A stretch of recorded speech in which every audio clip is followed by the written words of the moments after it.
Chapter 868. Shared Identity. Furs was taken aback, suspecting that she had seen wrong. Following that, she couldn't help but have thoughts surface in her mind. Mr. World wishes to take this mission? That's right. He's in Backland. But this is an investigation, not a murder. Dwayne Dantes is already pitiful enough. Leave Dwayne alone. Eliminating the investigation target implies completing the investigation? Because there will be no need to make another investigation. What do? Do I still take the mission? It's a full £500. I just need to recount what I previously discovered to receive £200, but the competitor is Mr. World. Perhaps we can cooperate and not compete? Why would Mr. World be interested in this mission? His focus is actually on the framing of Baron Syndra's, or the assault on Member of Parliament mocked. Furs finally grasped the problem at its core. As for Alger and Catlia, they had already cast their gaze at the world. To them, be it the framing of Baron Syndra's, the assault on Member of Parliament mocked, or Dwayne Dantes's donation of more than £10,000, they weren't something that needed special notice. However, to have Mr. Fool's Bless choose to accept the investigation mission meant that the problem was bound to be extremely complicated. It made them feel that there were important secrets underlying the matter. Emlyn didn't think too much about it, but he had also sensed that the seemingly ordinary investigation mission wasn't that simple. His plans on earning some pocket money to make up for the £5,000 that he had just lost were overturned as he suddenly didn't want to say a word. Dwayne Dantes is really something. There must be a big problem with him that makes Mr. World choose to investigate him? Or are those two cases more important and more critical than I imagined? Audrey's mind stirred as she turned her eyes, and she used the advantage of her seating position to take in all the reactions of the Tarot Club members. Among them, Derek was the only exception. To him, wasn't it normal for the Tarot Club to help each other? If someone gave a mission, and one was capable of completing it, wasn't it normal to take it? Audrey moved her gaze to the world and asked with hidden anticipation, Mr. World, you wish to receive this mission? After returning to Backland, she had gathered up the news at sea over the past few months, roughly confirming that Mr. World was the crazy adventurer, Gairman Sparrow. While she was deeply impressed by this seemingly polite but dangerous gentleman who had accomplished many great deeds, she felt that her feelings to adventure out at sea had waned. Klein had already thought of a response. He had controlled the world to lower his hand and wait for Miss Justice to ask. At this moment he made Gairman Sparrow's expression turn solemn and reply with a deep voice. Dwayne Dantes is an identity. After a period of brief but repeated considerations, Klein decided to expose some information. He made Dwayne Dantes be one of his public facades as a blessed. He believed if he chose to conceal the matter, there was a chance of being exposed in the future. This was because Dwayne Dantes was about to enter Backland's high society. He could find clues to the Great Smog of Backland or other cases. This way, he might very well need Miss Justice to provide him with assistance. When that happens, the spectator would probably sense something and discover that the world was previously hiding something, and that Mr. Fool had never mentioned it. This would lower her sense of belonging and make her even begin suspecting even more matters, causing her faith in the Fool to be borderline dangerous. With two members not knowing each other, or knowing of the other's existence, to tacitly work together to complete a specified mission together to accomplish a complete goal sounded perfect, but in reality, its success was very difficult.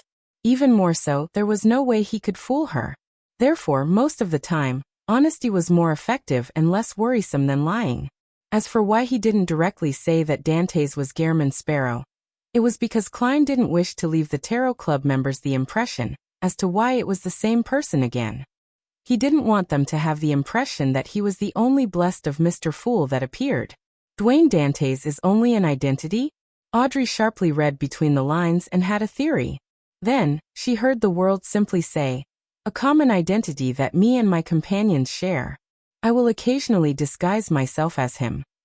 Upon saying that, he emotionlessly swept his gaze across the magician. A common identity. Occasionally disguise as him. That very pitiful Dwayne Dantes is Mr. World? That tycoon with kidney or bladder problems is Mr. Gairman Sparrow. Furs felt as though she was struck by lightning as she froze up. Her brain turned numb as she felt struck with fear, subconsciously feeling that Zio's unintentional comment made a lot of sense. When a butler, valet, neighbor, and surroundings had problems, the person that seemed ordinary definitely wouldn't be ordinary. No, it's not the street where Dwayne Dantes stays at, or that he happened to hire a butler with a secret. It's because of that secret that he was selected by Dwayne Dantes, selected by Gehrman Sparrow. The pitiful one isn't Dwayne Dantes but the Beyonders and Beyonder items around him. I was wrong. I shouldn't have gotten Zio to ask the goddess to bless him. It's more of a curse for Mr. World. Furs suddenly trembled, thankful that she hadn't left a comment in her note that Dwayne Dantes should check on his kidneys or bladder. Otherwise, she suspected that she wouldn't be able to participate in the next tarot gathering. Or perhaps she would appear in the form of a Beyonder characteristic, sold to the other members by the world. Logically speaking, Mr. World shouldn't know that I'm the magician, but I was carrying Laymanos Travels with me. He had used the spellbook before, and had added demigod-level Beyonder powers to it. He had definitely observed me in secret, remembering my appearance and evaluating my value. The fear in Furs was surging like a tumultuous sea as her expression was filled with misery. At this moment, she saw Mr. World sweep his cold glance at her, her feelings of regret instantly becoming that of extreme regret. Thankfully, I didn't rush to answer and mention my impression of Dwayne Dantes. When Furs gradually calmed down from her horror, she couldn't help but think of another problem. During the bodyguard mission, were we the ones protecting Dwayne Dantes? Or was Dwayne Dantes protecting us? Should I refund Mr. Gehrman Sparrow his money? At times, Dwayne Dantes is equivalent to Mr. World. Audrey was first stunned before finding all her questions answered. Furs does know Dwayne Dantes, but she didn't know that he's Mr. World. It can be proven from her shocked reaction just now. The reason that Dwayne Dantes was shocked when he saw me was because he recognized Lai. Although this mystical item has changed, it comes from a Beyonder characteristic that Mr. World provided. Perhaps this crazy adventurer can sense it somehow. After all, Gehrman Sparrow can transform into anyone with the powers of shapeshifting. Although I only asked Mr. Hangman what will happen when an animal consumes a potion, the potion ingredients I gathered later were always in pairs. Mr. World might very well have guessed that I have a spectator beside me based on that. Hence, he became wary against Susie, who was secretly observing everyone in the hall. Others might not doubt an animal, but Mr. World is experienced. He must have interacted with Beyonder creatures, so it's very normal for him to be wary against such things. Which is to say, Dwayne Dantes, no, Mr. World Gehrman Sparrow knew that I was Justice, but he didn't choose to make contact or communicate with me. There's nothing wrong with his choice of actions. Under those circumstances, unless he directly says it, it will be difficult for me to guess or believe it. Furthermore, talking about the Tarot Club in St. Samuel Cathedral is just too crazy. After a brief moment of surprise, Audrey's emotions calmed down, leaving her only with excitement. Apart from the magician Furs who she introduced, this was her first meeting with another member of the Tarot Club. It feels like a historic moment. Yes, Mr. World as well as Mr. Fool's other blessed. They should also be considered the world. But why was the identity of Dwayne Dantes made? What are they up to? The matter of Baron Syndra's being framed, Member of Parliament mocked being assaulted, and their donation to establish a bursary foundation really are more complicated and important than I originally imagined. Why do I feel that the kingdom's upper echelons are beginning to stir in a state of unrest? I had this feeling back when Prince Edisac died during the Great Smog of Backlund. Today it's even more intense. Now that I know the identity of Dwayne Dantes, I might be able to participate and cooperate indirectly, reducing the risk my parents might suffer, reducing the risk of the innocent. Amidst her thoughts, Audrey quickly made up her mind. She would accept her father's choice to join the Lone Charity Bursary Foundation.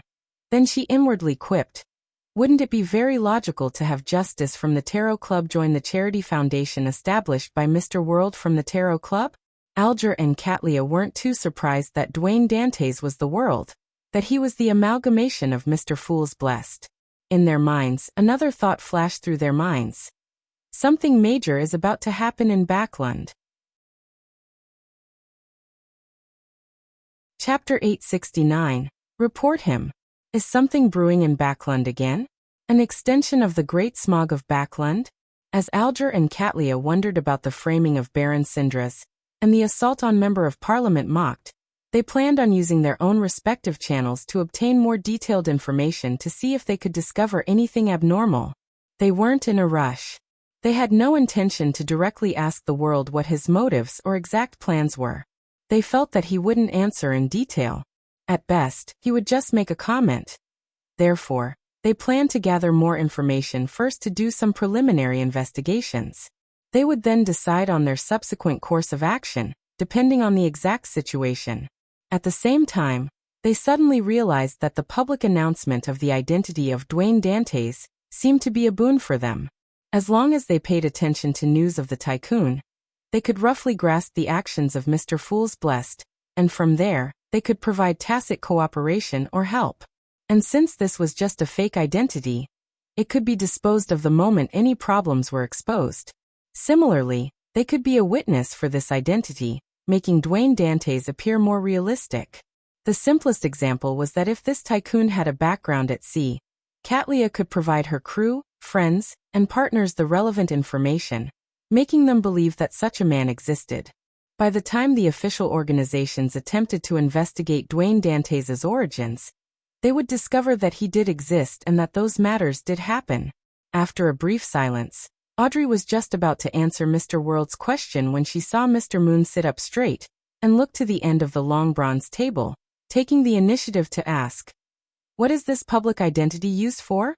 Are there deeper problems present in the cases mentioned by Miss Justice?"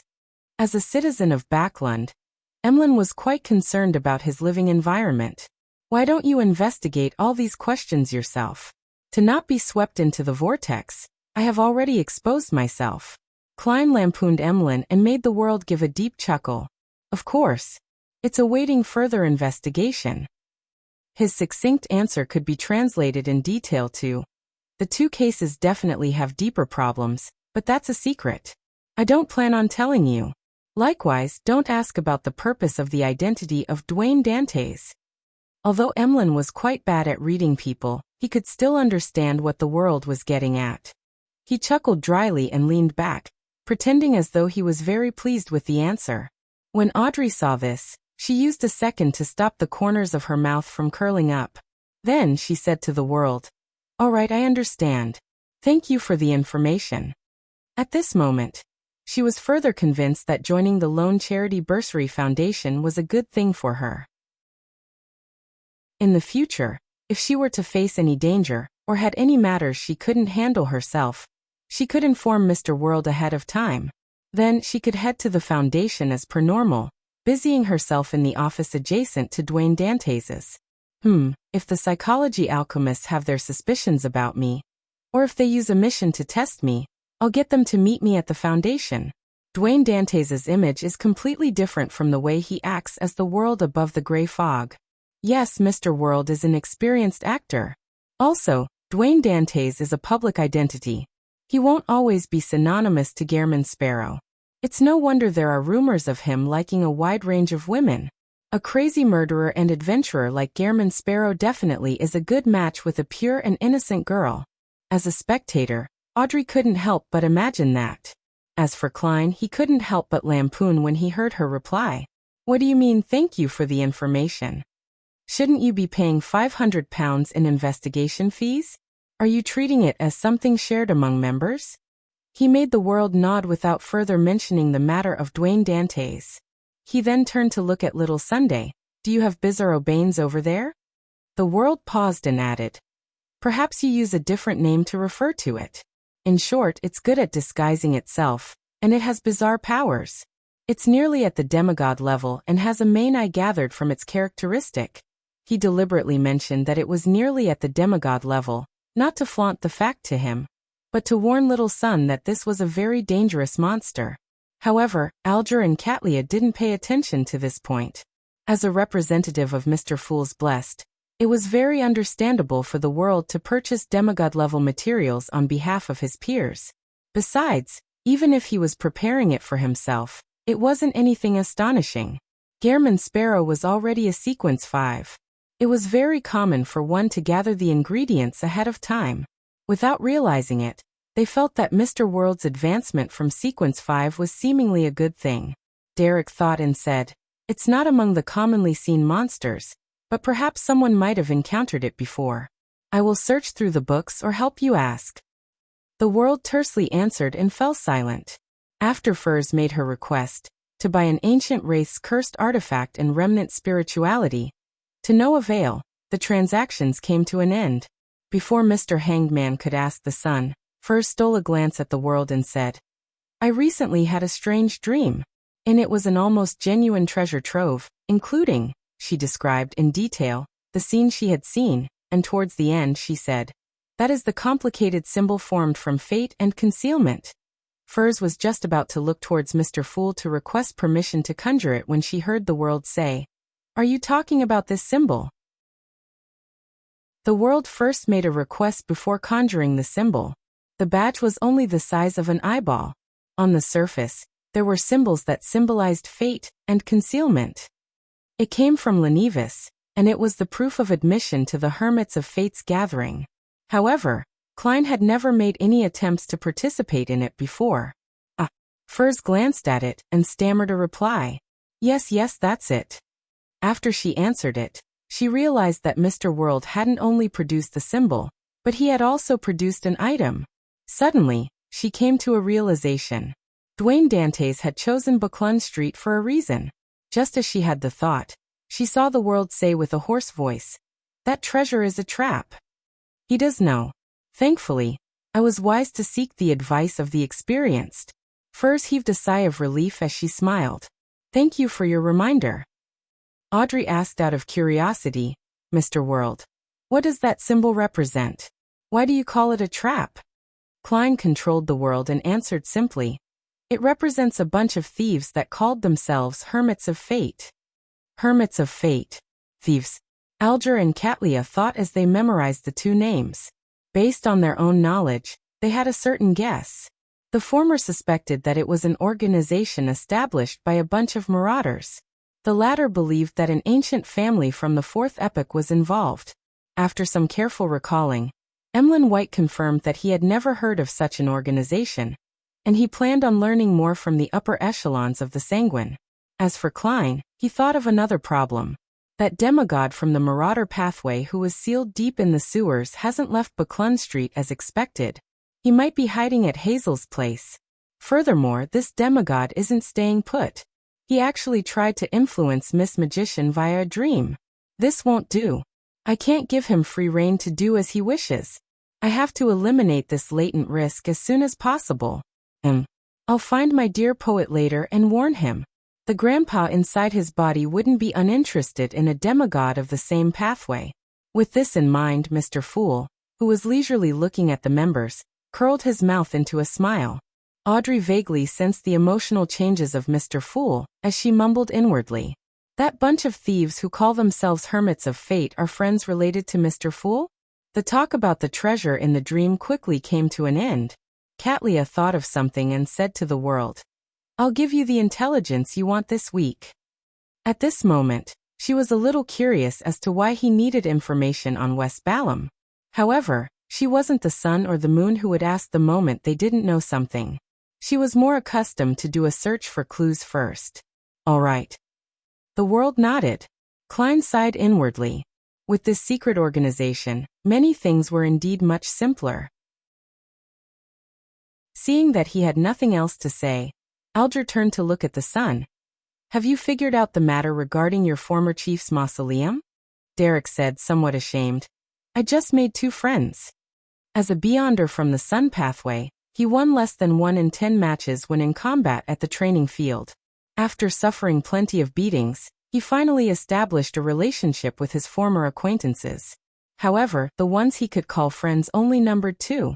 Without waiting for the Hanged Man to answer him, he hurriedly added, "However, I heard that the 6-member council wishes to open the mausoleum.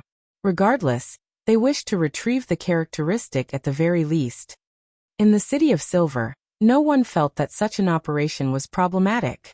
To them, being wasteful was a sin. Alger nodded gently as he changed his admonishing words he was about to say. Not bad. They don't necessarily have to be friends in order to provide you with help. When you establish a bigger network, you will naturally obtain more intel. Chapter 870. A question that strikes the heart upon gaining recognition. Derek was taken aback for 2 seconds. His shame lessened as he said, somewhat embarrassed, "I will take further steps to understand this matter. I will work hard to make 2 sources of information. No, a friend before the next tarot gathering." Derek quickly made a target for himself. Upon seeing this, Klein made the world hoarsely say, "If it involves the domain of death, you can seek my advice." "And I can seek Mr. Azek's advice," he silently added. As for Frank Lee's new mushrooms, he had no plans on transferring them to Little Sun, as they were still incomplete. The fruits that were eventually produced were filled with poison and madness. "Thank you, Mr. World," Derek answered gratefully. After a short exchange regarding other matters, the Tarot Club entered the learning segment until it ended. Returning to the real world, Klein immediately wanted to resolve the problem of the marauder demigod, but the plan he conceived of was met with an obstacle at the first step. He had no idea where to find Leonard Mitchell and the grandpa inside his body. St. Samuel Cathedral? Leonard is most probably underground, but I have no way of entering. He only prays in the cathedral once or twice a week, and he doesn't do it at a fixed time. I can't be heading there thrice a day all week just to meet him, right? What kind of crappy plot is this? Is this what's called a stakeout? Even if I really did it, it might not be effective. As a red glove, he might have left Backlund. As Klein lampooned, he felt a deep sense of regret. He regretted being too focused on the sophistry and in fooling Leonard Mitchell, thus forgetting to ask for his contact method. I should have said to Leonard, "I will inform Klein Moretti about his identity being exposed. If he has anything he wishes to say, I will pass it on for him. That way, I'll be able to establish a private method of contact." Klein exhaled slowly. All he could do was use his final solution. That was to ask the magic mirror. Drawing the symbols that implied concealment and mystery prying, Klein cast his gaze at the full-body mirror. He saw aqueous light ripple, producing white Loanese text. "Exalted Great Master, your puny, loyal and humble, terrified servant Erodes, is here to answer your summoning. Before answering any questions, I want to say, I was wrong. I was wrong." Klein pricked up his brows and asked, "Why are you suddenly admitting to a mistake?" On the mirror, the white Loanese words warped and turned into new words. "In short, I was wrong." After a series of ellipses, the white words trembled into shape. "Recently, there have been many people trying to find out about you, and they have learned of the reputation of your present identity. So, Dwayne Dantes' amorous preference of liking anyone beautiful has spread, so much so that even Miss Justice knows of it." "Well, that's good. I used the explanation that it's a shared identity. More than one blessed plays as Dwayne Dantes, so having a myriad of preferences can be explained. Hee, look at this mirror. It's scared white." Klein was somewhat enlightened as he secretly laughed before saying, "It's your turn to ask."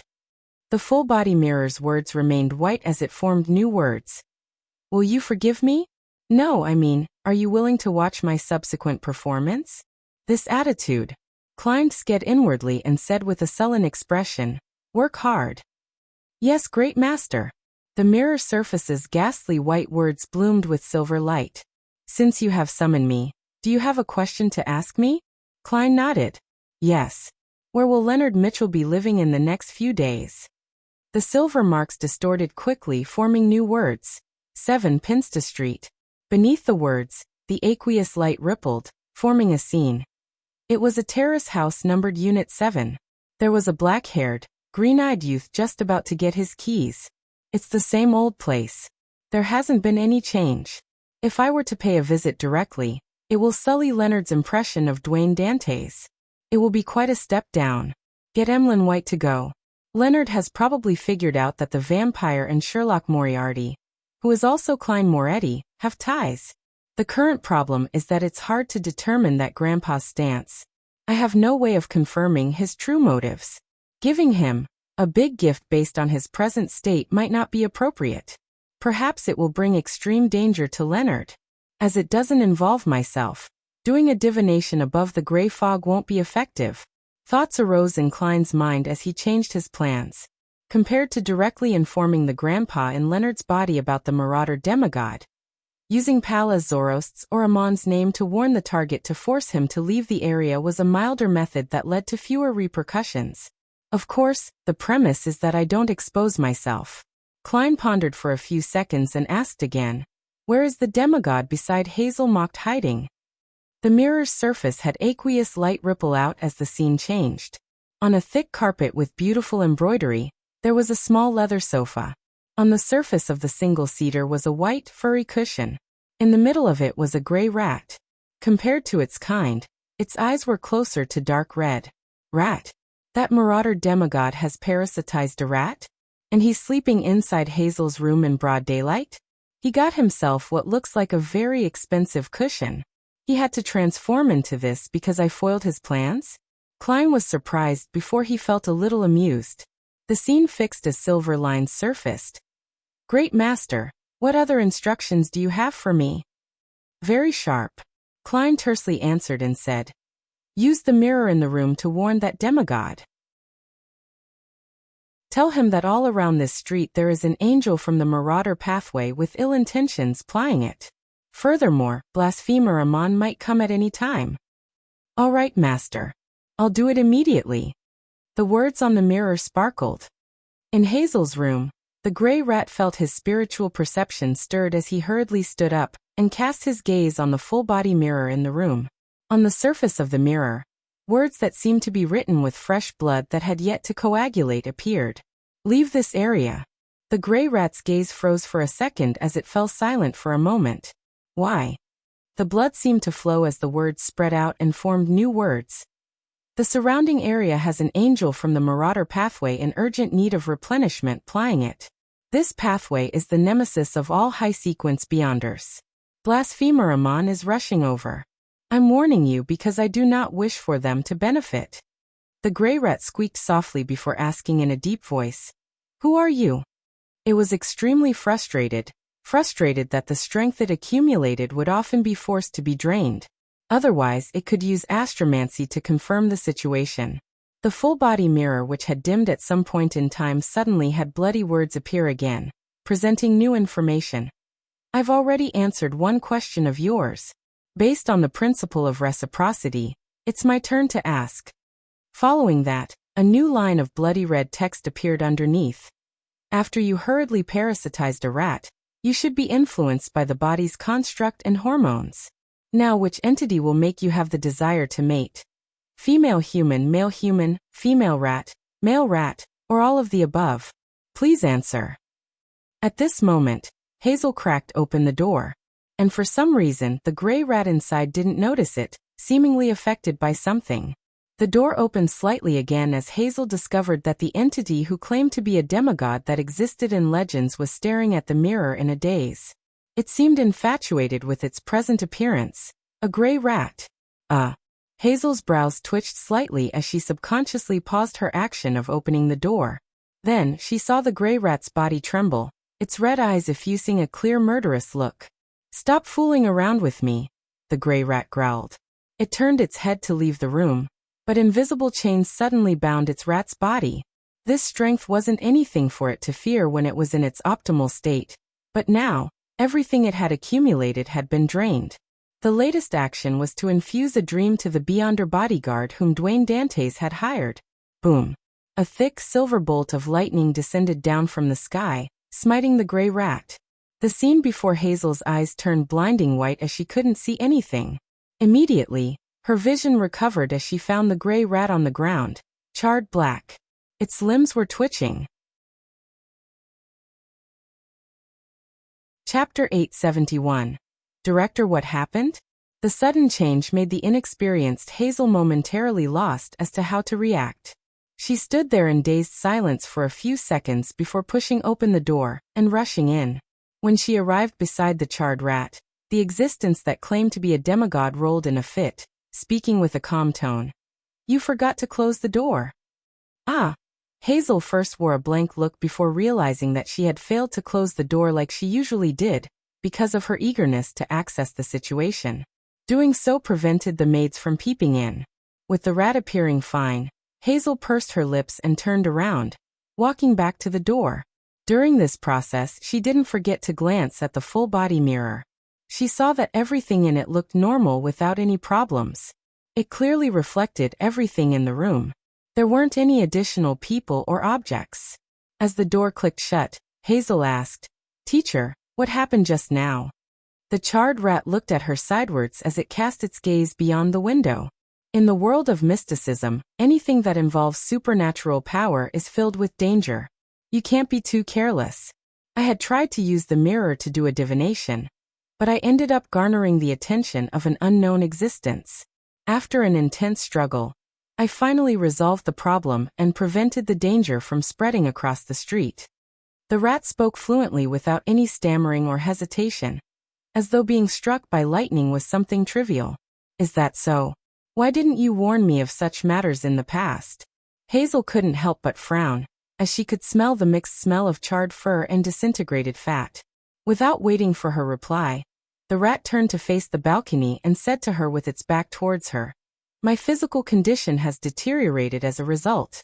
I'm no longer suited to staying here, or else I might be discovered by the Church of Evernight. Yes, find an opportunity to send me to your manor in the countryside." Looking at the rat's charred fur, and smelling the fragrance of roasted meat, Hazel fell silent for a few seconds. Suppressing her doubt, she nodded and said, "All right." 160 Buckland Street. Sitting in the reclining chair, Klein saw the full-body mirror ripple with aqueous light again as silver light arose. The silver words formed into a sentence. "Great Master, your puny servant Erodes has followed your instructions to warn that demigod from the marauder pathway. I have also given her a tiny punishment." Her? Just as Klein was ruminating over the pronoun Erodes had used, light from the mirror's surface turned clear as it presented a scene. A silver bolt of lightning smote down, causing the gray rat to collapse while convulsing. "This is way too weak?" Klein suddenly understood why this demigod's condition was weaker than he expected. "Are you satisfied with the way I handled it?" The silver lines quickly warped into a question. "Not bad." Klein nodded. Considering the demigod's condition, he paused for a second and probingly asked, "Why didn't you directly kill her?" Erodes's mirror outlined silver words. "If one can't be certain in killing a demigod target, it's best not to force them into a corner. Once they aren't repressed, they will completely let themselves go. That would result in them mutating into an incomplete and irrational mythical creature. Most of the time, to have a problematic condition, and to having trouble fully expressing their powers, is because they are resisting their inclination of losing control.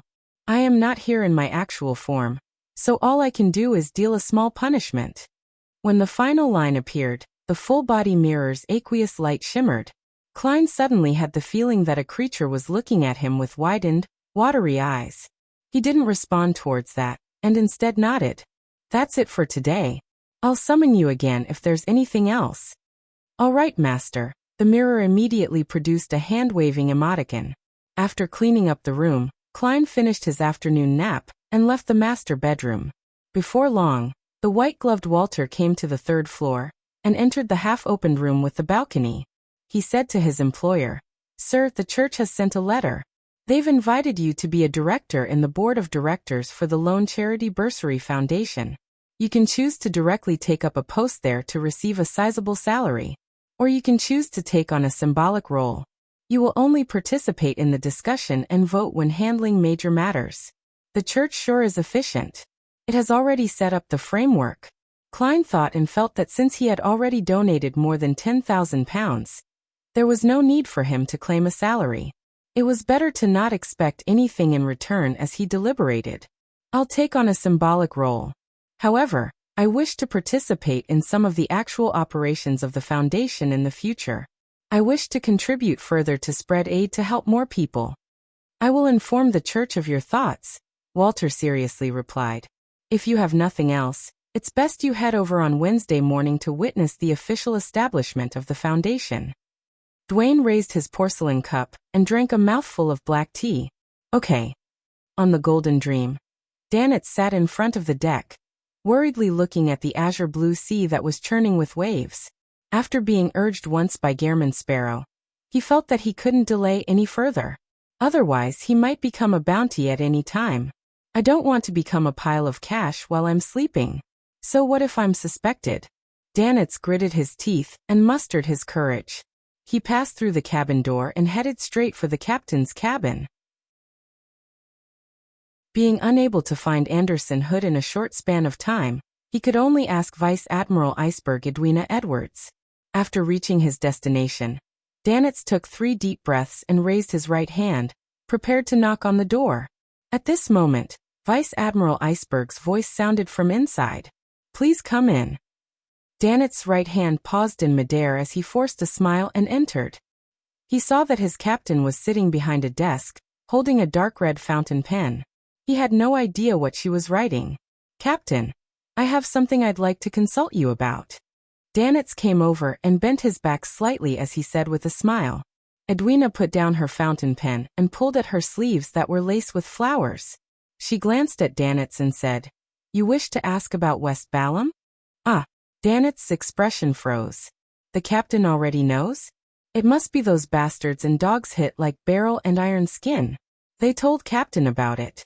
I know that no secret can be kept on this ship. And it's even more so for Captain." After cursing inwardly, Danitz forced a smile again. "Yes, as you know, I'm very interested in history and geography."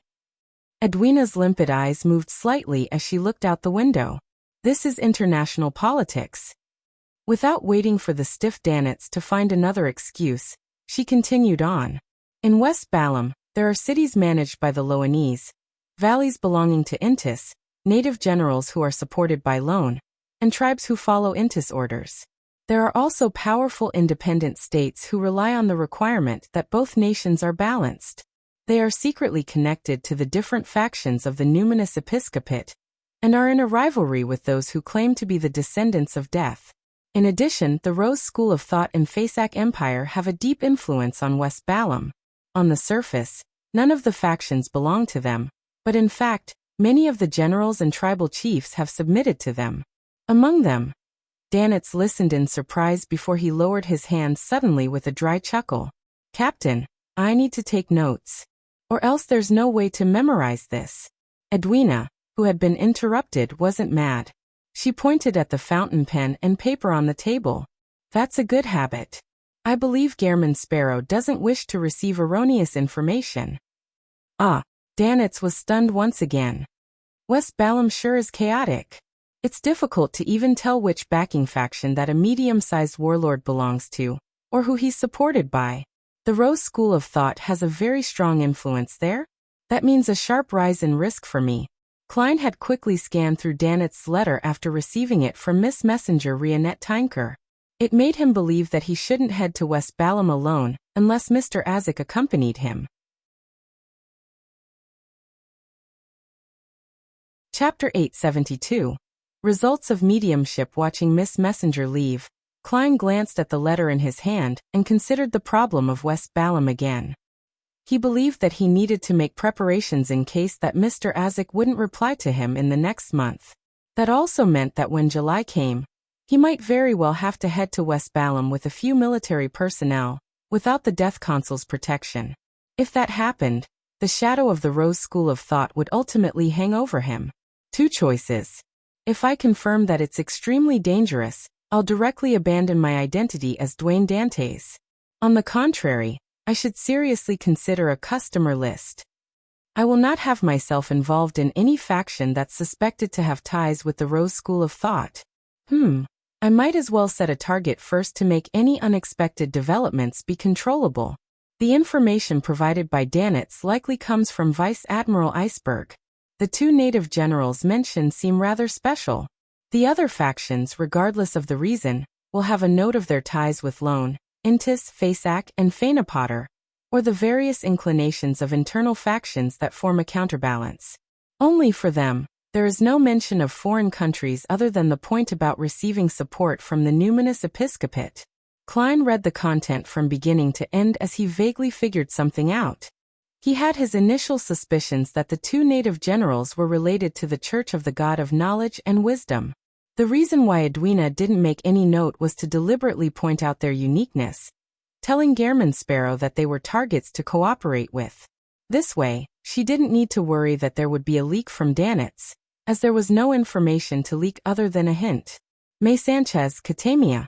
The former receives the support from the royal faction of the Numinous Episcopate. The latter secretly claims to be a descendant of death. Even if it's real, who knows how many generations separated he is? If he were to meet Mr. Azek, how should he refer to him? Klein chuckled and shook his wrist, burning up the letter. Following that, he began enjoying an exquisite afternoon tea in the half-opened room with the balcony until Walter entered and whispered, "Sir, the police are here again. It's regarding Quarren's suicide." The matter's clues superficially pointed to Dwayne Dantes, so even though Baron Sindras had handled the matters, the police would visit him from time to time. Otherwise, the reporters would claim that it was a dereliction of duty by the police. As for the assault on Member of Parliament mocked, as Dwayne Dantes was only a relatively important eyewitness, they didn't disturb him further after taking his statement. Invite them to the activity room on the second floor with the garden. Klein placed the butter sponge cake he had taken a few bites from onto the plate, and drank a mouthful of tea. As the master, he didn't need to worry that his food would go to waste. This was because the leftovers would be given to the servants. If he were to eat them clean all the time, or request them to prepare the perfect proportions, then his reputation as a stingy master would spread across the servants on the street before reaching the ears of the ladies and gentlemen. Walter replied with an unperturbed expression. "They wish for you to head to the police station. Today is the day the Quarren family will be identifying the suspect in a police lineup. They say that they are very sorry, but this is a necessary process that cannot be skipped." Klein slowly got up as he said, "Understandable. Richardson, get me my coat, hat and cane." Since he was already no longer involved in the matter, he was rather willing to figure out what Quarren and his family had encountered from a bystander's perspective, and also how the matter had been directed towards Baron Sindras. Inside a spacious room in the police station at Northborough, Klein stood behind a glass wall and saw Quarren's family. It was an elderly man and woman, a woman in her late 30s, a teenager who was around the age of 15, and a girl who wasn't older than 10. Their gaze swept the suspects behind the glass wall before landing on Dwayne Dantes at the same moment. "It's him! It's him!" the teenager yelled as his eyes turned red. He clenched his hands into a fist in an attempt to rush towards the glass wall. "It's him, officer! It's him!" The lady in her late 30s suddenly wept as she looked at Dwayne Dantes with eyes filled with hatred and animosity. The little girl who was holding her hand wailed, "Daddy! Return Daddy to me!" The two elders were wiping their tears. One of them was trying hard to keep calm, while the other was nearly fainting from her sobbing. The sorrowful mood instantly spread out. However, Klein had never even met them before today. Implanted memories? He frowned slightly. As he sighed, he began wondering what the Quarren family had encountered. Meanwhile, in the mortuary beneath the station, Daily Simone held a pencil and began sketching as her body shook slightly. As she was here to help at the police station, with the possibility of her encountering reporters when entering or exiting, she didn't wear her usual spirit medium robes. She changed into a female black and white police uniform set. She had a blouse and skirt on with matching leather boots. At this moment, her palm was moving uncontrollably, and soon, there was a desk, oriel window, ink bottle, revolver, and other items appearing on the piece of paper. On the oriel window, there was a figure reflected there. This figure's hair was neatly combed back, a mix of silver and raven black. The wrinkled figure had a broad forehead and high cheekbones. He was none other than Baron Sindras. Pa. The pencil in Daly's hand dropped onto the piece of paper. She then looked up and said to Leonard, who offered to help, and the two police inspectors who were in charge of the liaison. In the second that Quarren committed suicide, he struggled deeply in his heart. That is to say that his suicide is a result of cueing and guidance. This isn't a simple psychological problem. It must have involved beyonder powers at a rather high level.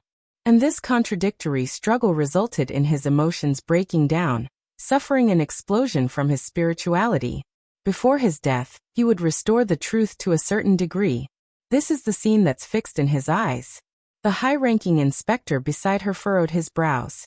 Ma'am Simone, are you implying that the last person Quarren saw is the real murderer? Baron Sindras is actually the real murderer? Leonard Mitchell immediately scoffed. What you see might not be equivalent to the truth.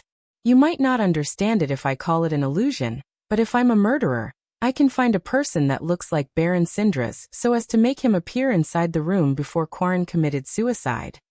The two inspectors were very pleased with the explanation as they heaved a sigh of relief.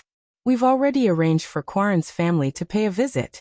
I'll have to trouble the two of you to obtain more clues that point towards the truth with non-intrusive means. All right. Daly rubbed the corner of her eyes. I'll use the washroom first. She hadn't put on her strange eyeshadow or blush.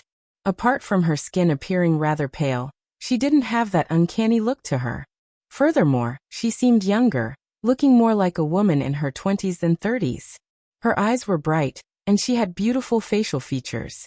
Believing that they were in for plenty of work, Leonard Mitchell also left the mortuary and walked towards the washroom above them. Just as they finished climbing the staircase and turned a bend, they suddenly saw a gentleman with white sideburns appear on the other end of the corridor. He was walking out of the police station with his valet. This gentleman was mature and elegant, with eyes that were like a lake under the moon. He was none other than Dwayne Dantes. Daly Simone's mind went adrift for a moment as she turned her head in thought. She looked at Leonard Mitchell and discovered this black-haired, green-eyed poet was looking at Dwayne Dantes. Why did you suddenly file for permission to help me? That member of the numinous episcopate will soon be found. You have no lack of tasks to do. Daly didn't give Leonard a chance to find an excuse. After pausing for a second, she directly asked, "You believe that gentleman from before is problematic?" Leonard retracted his gaze and fell silent for 2 seconds. Dwayne Dantes has met His Grace before. He deliberately didn't provide any sort of confirmation or denial, as though the question she had should be posed to St. Anthony. In between the lines, he was saying that His Grace didn't mention if there was any problem with Dwayne Dantes. Whether it was a lack of any detection or simply because he didn't say, that was up in the air. Daly nodded gently as she turned her gaze towards the washroom. On Wednesday morning, Audrey Hall, who had received an invitation, rode on a carriage to arrive at the St. Samuel Cathedral on Phelps Street. The Lone Charity Bursary Foundation, which was about to be established, was situated on 22 Phelps Street. The building belonged to the Church of Evernight, so there was no need to pay any rent. Before getting off the carriage, Audrey held the invitation and looked out at the scenery. She was filled with anticipation for the future. She was to become a director and would work on raising funds and with external liaisons. Chapter 873. Undetectable communication. After entering 22 Phelps Street, Audrey instantly saw Dwayne Dantes walk out from the side corridor. This good-looking and gentlemanly gentleman was wearing a black formal suit and holding a gold-inlaid cane. He was communicating with the foundation's staff beside him. As though sensing Audrey's gaze, Dwayne Dantes naturally turned his head and looked at the door. Then, his eyes lit up in amazement like he had seen a treasure.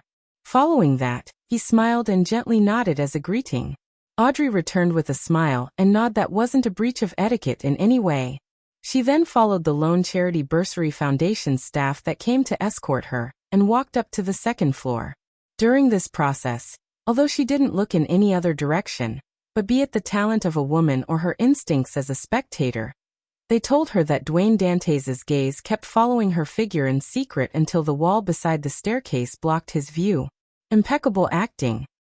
He perfectly played out the reaction of what a gentleman who has zero resistance against beauties, but remains sufficiently reserved and cultured, would do when meeting me for the second time. It's as though we have only met once at the charity party the last time. It's exactly as I imagined. He was even able to light up his eyes. This is a technique that's part of his Beyonder pathway, or is it an ability that he possesses to begin with? I have to say that Gairman Sparrow, I think it's better to use Mr. Gairman Sparrow is a professional, no, an excellent actor. Furthermore, he doesn't act in an exaggerated manner like those play actors. Audrey complimented in thought before seeing a few reporters waiting to interview her about the establishment of the Lone Charity Bursary Foundation on the second floor. She wasn't a noble lady who enjoyed having her photo plastered on the papers. As she exchanged a few words with her valet that had accompanied her to inform the reporters that pictures were forbidden by Earl Hall's authority, she went into the VIP lounge with her lady's maid, Annie.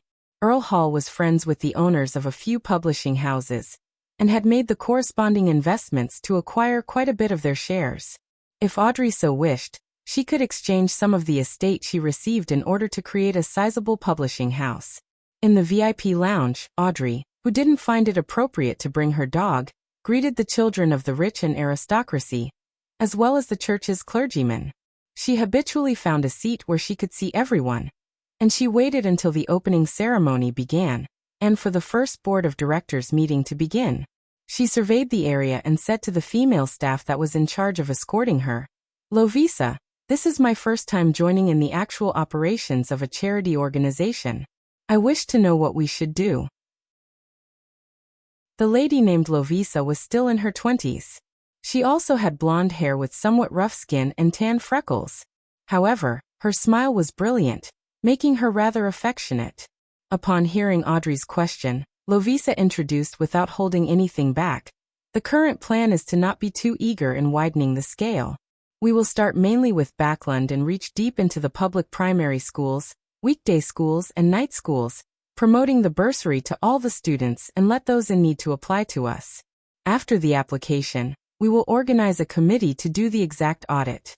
This will not only require us to make some verifications with the government, but we would also walk across the grounds to understand the candidate's actual situation. Once the examination is over, we will disperse the bursary and help the poor who yearn for knowledge to change their fates." Just as Lovisa said that, a male voice filled with magnetism interjected, "I have 2 suggestions. The first suggestion is that staff are to be gathered today to head to the different weekday schools, night schools, and public primary schools to promote the bursary. June is the examination period, and it's a critical period for them to enter institutes of higher learning. If we aren't efficient enough, there will be many students from poor families that will give up taking the examination because of the lack of funds. Even if they later learn of the existence of the Bursary Foundation, they won't be able to withstand the loss of wasting a year. As such, they will lose the chance at changing their fate. What we are doing might seem simple, but it completely affects each and every child's life.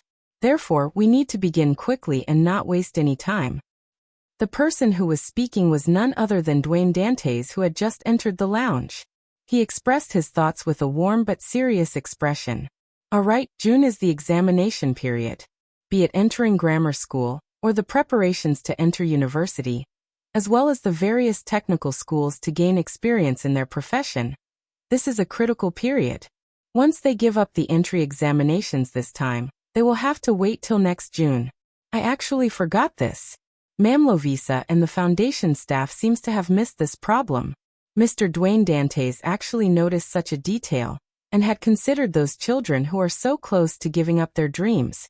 He's actually a person with a gentle heart? Audrey suddenly felt that she had a new take on Dwayne Dantes, on Gairman Sparrow. This was what a spectator had just obtained. A cold assassin, adventurer on the surface but has a warm heart deep down? Unfortunately, I've only been able to obtain descriptions regarding Gairman Sparrow's crazy side. I'm unable to find any concrete proof.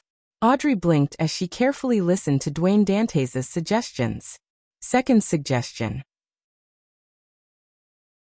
In regards to the bursaries that are to be disbursed, it's best if it's put in the corresponding bank account.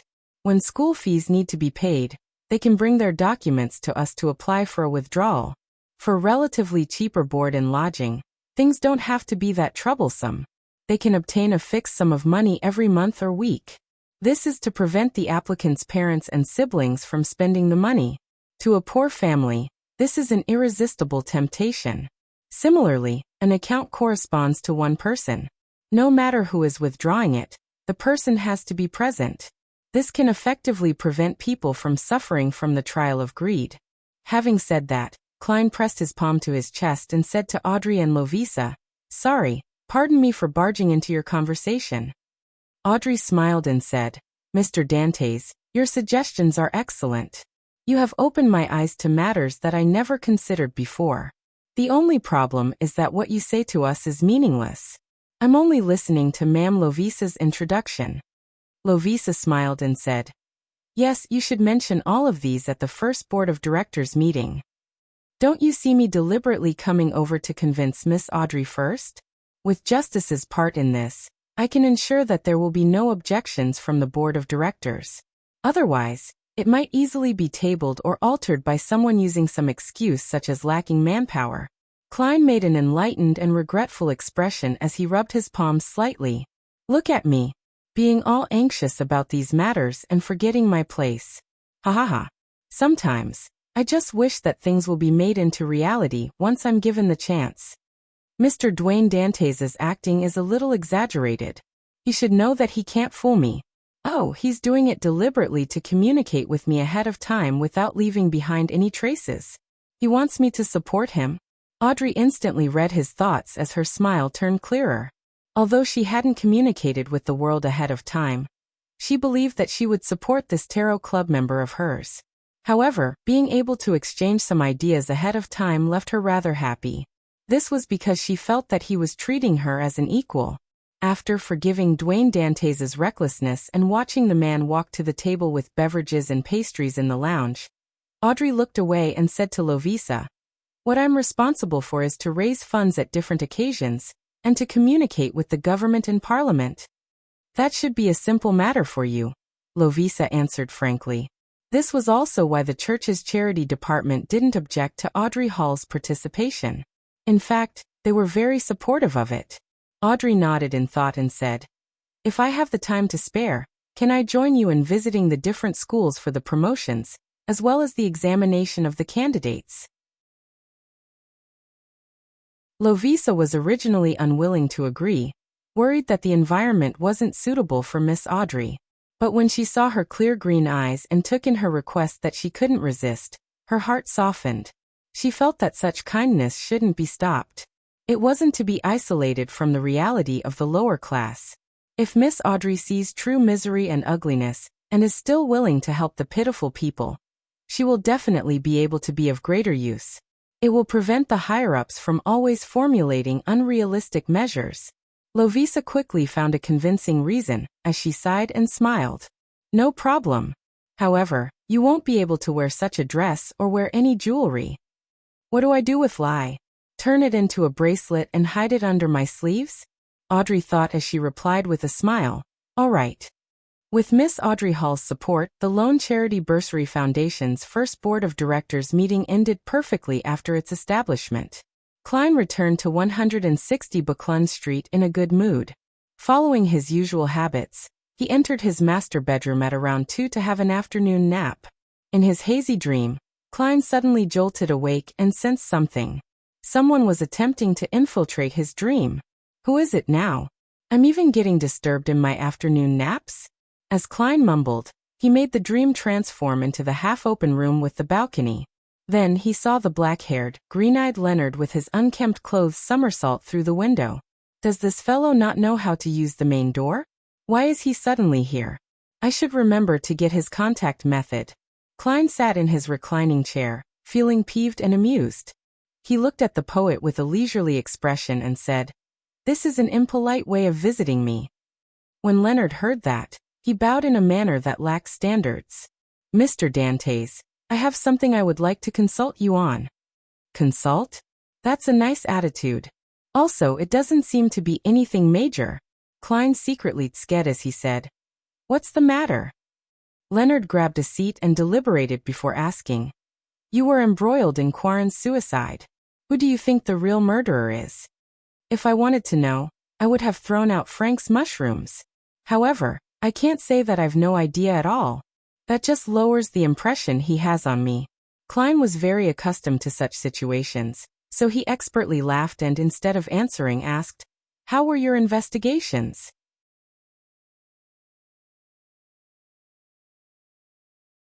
Chapter 874. I didn't say anything. Leonard Mitchell clasped his hands together and leaned in slightly. We have restored the scene Quarren saw before his death. This didn't directly show the murderer, but the glass on the oriel window happened to reflect Baron Syndras's figure. After a pause, Leonard added, "This is too simple and unconvincing. A powerful banker and noble at Baron Syndras's level wouldn't need to personally take action, or be present to watch if he wants someone dead, unless he has some special fetishes.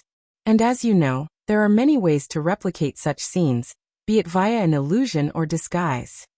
When he mentioned disguise, he looked up slightly and glanced at Dwayne Dantes. It was as though he was implying that the latter's present appearance was unlikely his true appearance, just like Gairman Sparrow and Sherlock Moriarty. What a simple and direct way of framing someone. It's really suspect if the murderer behind the scenes really wants to frame Baron Syndras. I should process everything from the beginning. First, assuming that in other words, Dwayne Dantes, act like an ordinary person. Anyway, I won't mention the conclusion, and only raise questions to guide his train of thought. If the final answer isn't right, that must be because my dear poet misinterpreted it, and was unable to figure out what I was getting at. Klein smiled as he raised his porcelain cup, and took a sip of black tea. Let's not consider this problem first. If the person who wasn't embroiled in this matter wasn't me, how would the case have developed? Leonard raised his clasped hands slightly as he tapped his index finger. As a suspect, Dwayne Dantes would be remanded at the police station. But his butler, servants, neighbors, and friends will be able to testify that he has never made contact with Quarren's family. Hence, the testimonies from both sides will contradict strongly. The police will be unable to handle it, and request the Nighthawks to intervene. Using mediumship means, we will see the scene Quarren had before committing suicide, thus obtaining Baron Syndras's figure. As he spoke, Leonard suddenly fell silent. After a few minutes, he continued speaking under Dwayne Dantes's smiling gaze. Regardless of the unconvincing, odd, and simplistic nature of the clue involving Baron Syndras, we will follow protocol and make contact with him and begin the relevant investigations. And this will lead to certain problems related to him being noticed by us. Baron Syndras is involved in matters involving the Beyonder domain, so he can't stand up to further scrutiny from the Nighthawks. The more Leonard spoke, the more certain he became. It was as though he had figured out the mastermind's line of thought. He or they might not care if their trap is seen through, as long as they get the Nighthawks to do a routine investigation on him. Their goal will be achieved. This is because Baron Syndras hides a rather serious and easily discoverable problem. Yes, that's the same conclusion I have. This is actually closer to sounding the alarms by providing a tip-off, but it's more mild. It looks like a trap that will make the Nighthawks definitely investigate things while hiding their existence. Of course, I won't directly acknowledge your guess. Wouldn't it be awkward if I was actually wrong? Klein crossed his right leg over his left and laughed. Baron Syndras, who has been alerted, definitely won't show any problems now. Leonard slowly nodded and said as though explaining to himself, "This Baron's experiences are rather legendary. He has been pushed to the brink of bankruptcy a few times, but he managed to turn the tide and ended up reaching a new height. Perhaps in one of these instances he had sold his soul to the devil, an evil god, or some other secret existence out of desperation. This story is quite reasonably crafted." Klein didn't comment on the accuracy of Leonard's guess before asking, "On the other hand, how would the Nighthawks treat the real murderer that led to Quarren's suicide?" Leonard temporarily put aside all his previous thoughts, and he began following the train of thought based on an ordinary development. The design trap is too crude. The cueing, guidance, and memory implants were done in an insufficiently concealed and mild manner. It's easy for people to discover problems. Therefore, it's unlikely to be done by mid- or high-sequence Beyonders from the spectator pathway. It looks more like it was done by a Beyonder from another pathway who relied on a mystical item to pose as a spectator. Before he finished his sentence, Leonard fell into silence again, his thoughts a mystery. Klein maintained his faint smile as he calmly looked at the poet. It was as though he had everything under control, but he wasn't going to say a thing. Everything depended on what Leonard figured out. This is very similar to what Old Man said from before. Is it really done by some mid- or high-sequence Beyonder from the spectator pathway? His seemingly crude and flawed setup was actually a precise consideration of everyone's reaction. Everyone's response at every step of the way was taken into consideration, with the only mistake stemming from Dwayne Dantes' experience and wisdom. Leonard felt that he had already figured out the truth as he got up and coughed gently. "Thank you for your advice." Klein immediately chortled and said, "I didn't say anything." Without waiting for Leonard's response, he said, "Your former colleague got me to ask you how he should inform you if he were to discover traces of ensanguine." Leonard, who had planned on getting up to bid farewell, sat back down. Colored with a complicated expression, he said after more than 10 seconds of silence, "Pass the information in the form of a letter to 7, Pinsta Street. This means that he won't be leaving Backland anytime soon." Or is it that no matter how far he goes to carry out missions, he will have the means to monitor 7, Pinsta Street and read the letter remotely? It might be the latter assumption. A Marauder Pathways angel definitely has many magical secret techniques. Leonard can definitely use one of them. I can't ask, or else it will lower Dwayne Dantes' level and destroy my setting. Klein wore an unperturbed expression as he said with a smile, "I'll inform him." Leonard didn't immediately leave as he opened his mouth, paused, and asked, "If I wish to contact him, how should I do it?" His green eyes were deep as they spoke volumes when he asked. Klein was already prepared, so he said with a smile, "The spirit that wanders about the unfounded, the friendly creature that can be subordinated, the messenger that belongs to Gehrman Sparrow. You can ask Pallas about the exact ritual if you aren't too sure." Leonard knew that Gehrman Sparrow was Sherlock Moriarty, who was also Klein Moretti. He nodded indiscernibly and stood up. "Thank you for informing me. Please pardon me for my intrusion." With that said, he retreated to the door, opened it, and left the dream. "Hey, you left just like that? As a nightmare? Or as a former nightmare, shouldn't you consider how there might be problems with your memory? You remembered it just from hearing it once? You aren't putting enough weight on this matter." Klein couldn't help but lampoon when he saw Leonard's figure disappear. He shook his head in exasperation, ended his afternoon nap, and began busying himself over the matter regarding West Balham. On the Golden Dream, Danitz, who had finally finished his mission, drank some ice light beer because of the recent hot weather. If it wasn't because the creation of ice needed beyonder powers, and that there wasn't much to go around, he felt that he could finish half a bucket of ice in one go. "That's what I call life." Danitz guzzled the remaining liquid in his cup. At this moment, he saw grayish-white fog appear before him as Gehrman Sparrow's voice began echoing in his ears. "Please inform Danitz that he is to immediately head to West Balham. Figure out the situation of the areas under the control of the 2 native generals, May Sanchez and Katamia. He should take special note of any signs of Rose School of Thought activity." Head to West Balham? With a cup in hand, Danitz stammered Gehrman Sparrow's request repeatedly. He had once headed there with the Golden Dream crew to seek out treasure. He had also obtained rather detailed intel from his captain. Therefore, he knew how chaotic and dangerous West Balham was. "Furthermore, I have to go alone." Danitz uttered a sound as he found his future bleak.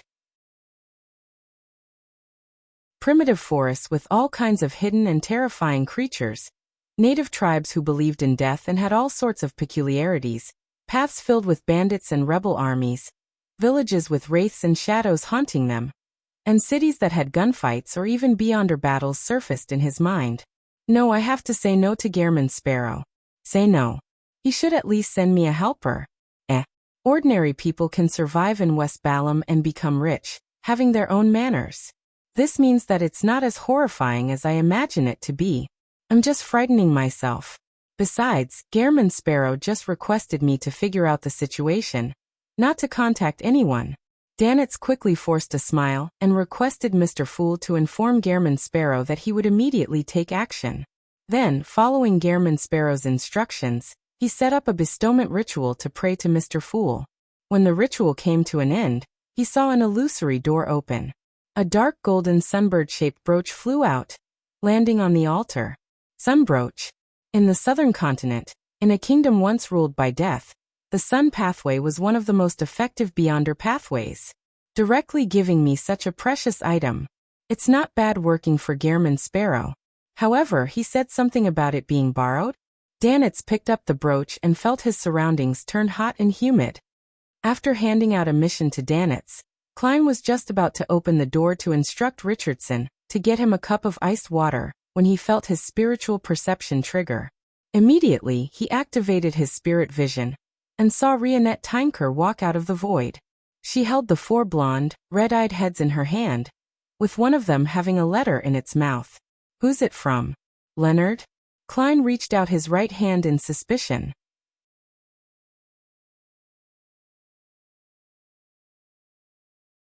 Chapter 875. Mummy 7 Pinsta Street. Leonard Mitchell came to his desk and unfolded a piece of paper. He then picked up a fountain pen and lowered his wrist in preparation to write. However, just as he dipped a dark blue spot onto the paper, his fountain pen paused. He attempted to move his wrist in order to write a few times, but all his attempts ended up stopping due to hesitation. He raised his wrist, lowered the fountain pen, and repeated this action again and again. Finally, he froze his wrist in midair. "Pa!" Leonard threw down his fountain pen, crumpled the piece of paper, and accurately threw it into the trash can. At 160 Buckland Street, Klein received a thin letter from one of Miss Messenger Rionette Tinker's heads. He felt the weight in his hands, and only when his spiritual intuition didn't send him any warnings did he tear it open and retrieve the letter inside. There was only 1 page, and on it were 2 lines of text written in neat, beautiful handwriting. "I have something that will require your help. Let's discuss it in detail, face to face. Sharon, so it's Miss Sharon." Klein had his questions answered as he took out a gold coin and did a simple divination in front of Rionette Tinker. Then he took out another piece of paper and wrote 1 word. "Tonight." After he folded the letter, he asked Miss Messenger as he handed it to her, "Can you still locate her?" If it wasn't possible, he planned on giving her Sharon's mailing address. "Hillston Borough 126, Guard Street, Ma'am Miriam." "Yes," one of Rionette Tinker's blonde, red-eyed heads gave an answer. The head then opened its mouth and bit down on the letter. After Miss Messenger vanished from the room, Klein immediately held a ritual, planning to bring Creeping Hunger back to the real world from above the gray fog. He then planned on traveling to the various archipelagos in search of a lucky pirate.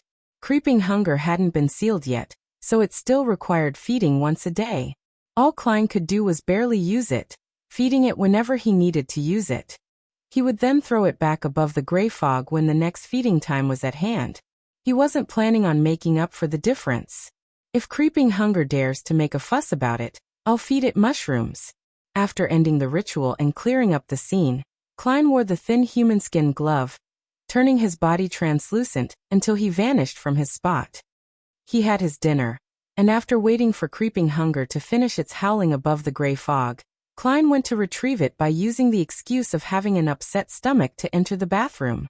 He then used this opportunity to teleport to the area outside the Bravehearts bar in the Backlund Bridge area. During this process, he had already changed his appearance, turning into the black-haired, mustached, and bespectacled detective, Sherlock Moriarty. Bending his back and rolling up his pant legs, Klein gave a self-deprecating laugh. He lowered his hat and nudged open the heavy wooden door to step into the bar. After asking the bartender, he held a cup of Southville beer and went to billiard room 3 where he knocked on the locked door. Knock, knock, knock. Amidst the rhythmic knock, the door creaked open a tiny gap. The red-eyed Ian peeped his head out before breaking out into a smile. "Sir, please come on in." As the weather was turning warm, he no longer wore his old coat. Instead, he wore a simple linen shirt. Klein nodded with a smile and quickly entered the billiard room where he took in the surroundings almost instantly. Merrick, with his hair a little messy, was wearing a white shirt, black vest, and black pants. He was holding onto a cue stick and had his back bent to play billiards, perhaps having a deep impression of causing chaos for Sherlock Moriarty. He didn't summon his zombies to play cards with him. "Long time no see," Klein greeted first. Meanwhile, Sharon, with her small black bonnet and black regal gown, appeared beside the billiard table, sitting on a high stool. "Good evening, ma'am." Klein moved his gaze over and bowed with a smile. Sharon seemed to float up as she stood up before raising the hem of her skirt to do a slight bow as a polite response. As for Merrick, he lowered his cue stick and said in a gruff voice, "From the looks of it, you're still in Backlund." His face was as pale as ever, but the evil look in his brown eyes had lessened significantly. It seemed to be evidence of the effective temperance he had in recent times. It was apparent that his acquisition of the scarlet lunar corona prevented him from almost breaking down on every full moon. So much so that he didn't need to frequently switch to new types of sedatives. Klein didn't directly answer Merrick. Instead, he walked to the billiard table and put down his beer. Smiling, he said, "I'm very sorry. I was planning to sell a Wraith Beyonder characteristic to you, but unfortunately it was lost." Sharon's blue eyes didn't move, nor did she probe for a reason. All she asked was a simple, "Are you all right?" She knew that the Wraith Beyonder characteristic Sherlock Moriarty mentioned belonged to Admiral of Bloodsignor, and he was also Sherlock Moriarty's marionette. By losing the Wraith Beyonder characteristic, it also meant the loss or destruction of his marionette. This was a significant loss for such a Beyonder. "I'm still all right. At least I didn't suffer any harm," Klein said with a sighing smile. "No wonder I didn't see Senor this time," Merrick muttered in enlightenment. Merrick and Miss Sharon don't seem too bothered about the lack of that Wraith Beyonder characteristic. They have other means or methods to acquire one. Klein sharply grasped this point and switched to asking, "Is there something this time?" Merrick immediately glanced at Ian. The staid teenager didn't ask further as he quickly left the billiard room and closed the door. Sharon's doll-like face didn't show any emotion as she allowed Merrick to speak. "Tomorrow, there will be a ship from the southern continent arriving in Pritz Harbor. It is intimately tied to the Lone Army. This ship carries with it treasure and relics plundered from the Star Highlands, Paws Valley, and Hagenti Plains. Among them is a mummy. It's the 19th king of the ancient Hagenti Plains, Tutmosis II. The southern continent's original language didn't stem from ancient Phaeacian. It had its own structure. In the ancient Highlander language, king also has the special term, Khedive. It was translated by Emperor Roselle as Pharaoh. It's a mystery what he was thinking. Also, mummy was named by him too. In short, the meaning of Pharaoh is the son of God, king of humans. Tutmosis II was once a high-sequence Beyonder. However, after his death, the corresponding characteristic was taken away, leaving only his corpse behind to be made into a mummy. To other Beyonders, this is a material filled with spirituality, an excellent choice for creating a zombie. But to us it has another meaning, a very important meaning. Our goal this time is to obtain that Tutmosis II mummy. Another meaning? The corpse of a high-sequence Beyonder, without any Beyonder characteristic. Apart from using it as a material, there's another meaning to it? Klein's heart stirred as he suddenly thought of Ma'am Hermit's request to purchase a drop of mythical creature blood. Could it be the ritual requirement to go from Sequence 5 Wraith to Sequence 4 Puppet? Miss Sharon already has the formula and has digested the Wraith potion? From the way she acts, she's practically acting as a Wraith all the time. Who knows, she might have digested it a long time ago. However, when we were in the underground ruin talking to the evil spirit, it was evident that she didn't possess the puppet potion formula. Yes, everyone has their own circles. It's not strange for her to be able to obtain it. Klein swept his gaze at Sharon while in thought, but he failed to discover any obvious changes from before. She was still more like a doll than a living person. However, she didn't show any signs of being even darker and creepier. Sharon silently sat there and watched Sherlock Moriarty and Merrick intently, listening into their conversation. If it's just a high-sequence mummy without a Beyonder characteristic, the level of protection can't be too high. Just the two of you shouldn't find it difficult to snatch it away. Klein raised a suspicion. From his point of view, a Sequence 5 Beyonder could be considered quite a powerhouse. Unless the ship had a demigod escorting it, it was very difficult for Beyonders at the same level to put up any effective resistance if her target was solely a mummy. After all, there were too many items the Beyonder guards had to look out for. Furthermore, they might be scattered in different cabins due to the different means of storage. This time, it was Sharon's turn to provide the explanation. She used her succinct manner of speech as usual. We're worried that it's a trap the Rose School of Thought is using to target us. If there's nothing, 1,000 pounds. If there's something, we will be in charge of drawing attention while you take away the mummy. Depending on the level of danger, it will range from 5,000 to 10,000 pounds. I see. Klein didn't immediately reply as he thought and asked, do you know of spirit world plunderers? A wraith was also a type of beyonder, who could effectively move through the spirit world. Sharon nodded slightly and said, I can use the cash and the relevant information about spirit world plunderers as payment. Klein tersely acknowledged, I'll consider it. I'll write to you before midnight. As an excellent seer, he would head above the gray fog to confirm the level of danger regardless of what it was. However, he could confirm that this was definitely not a trap targeted at him since he had no need for a mummy. All right, Sharon replied with a deadpan expression. Klein didn't immediately bid them farewell as he walked to the door and informed Ian to enter. He then asked, Are there any news worth taking note of recently? Ian thought for a moment and mentioned pieces of information that were relatively important. Someone is trying to find out about the organization that believes in the Fool. Klein was somewhat surprised as he asked with a smile. A young man with black hair and green eyes? He suspected that it was Leonard Mitchell. Ian shook his head. No black hair and black eyes. Some mister from the Aurora Order? Klein considered for a moment before asking, Can you draw who it is? Ian was taken aback before he said in a self-deprecating manner, You might never be able to recognize him if that's the case. At this moment, Sharon said, I can help you. All right. Ian first heaved a sigh of relief before following the instructions to prepare a rather simple ritual. Then, his body trembled as he drew a sketch while being possessed by a wraith. It was a young man with curly black hair, black eyes, a wide forehead, and a thin face while wearing a monocle. Amon. Blasphemer Amon.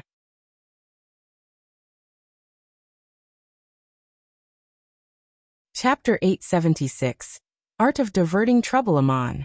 Klein's pupils constricted, and although he looked normal on the surface, he tensed up significantly with his heart churning with waves of alarm. Although he had kept using Amon to scare the grandpa in Leonard's body, as well as the Marauder Pathway demigod beside Hazel, he was only using the name.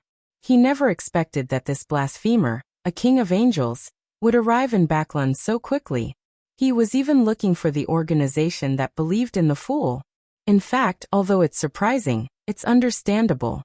With Backlund having an angel and demigod of the Marauder Pathway, it's only a matter of time before Amon arrives based on the law of beyonder characteristics convergence. The only problem is that he has been searching for something in the forsaken land of the gods for so many years, so it's unlikely he would suddenly abandon his search. Besides, his mausoleum in the outskirts of Backlund has been destroyed by the machinery hive mind, making it difficult for him to come and go as he pleases. Therefore, this isn't his main body, but an avatar? An avatar that exists in the northern continent?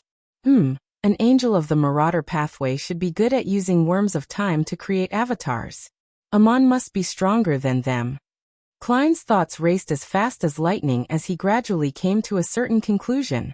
At times, he even suspected that the mythical creature of the Marauder Pathway was a bunch of worms of time that combined together via a certain method. As a Marauder Pathway's king of angels before the cataclysm, Amon definitely knows what the name, the Fool, means and can detect the corresponding aura. He might even wish to steal control over the gray fog. He came here for the Fool this time. This is really going to be a headache. After his initial shock, Klein gradually composed himself. What he was most afraid of now was that he would end up encountering Blasphemer Amon, because of the law of beyonder characteristics convergence. And Amon was clearly able to detect his uniqueness.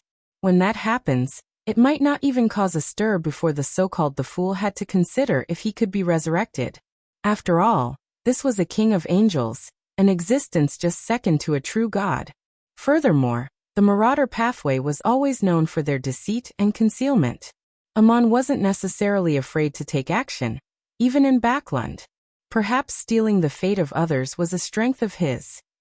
From the looks of it, temporarily leaving Backlund to head for West Balam might not be a bad choice. Anyway, the biggest problem stems from myself. If I had already advanced and become a bizarro sorcerer, I'll be able to hide the gray fog's aura. Even if I encounter Amon, I won't have to be afraid of exposing anything. Klein drew a silent breath as he once again felt a sense of urgency. He needed to quickly push open the door to sequence 4, change his existence, and become a demigod. For this, he needed to work harder, be it making another marionette, acting at a deeper level to speed up his digestion, or gathering the corresponding ingredients. Backland really is a terrifying place. If Ouroboros hasn't left, or if he has already returned, just the ones I know would number 5 angels, including 2 kings of angels. I haven't included the royal family and military who use Backland as their base. I haven't included the underground evil spirit whose whereabouts are unknown. A former king of angels that fused with the wills of 2 other angels.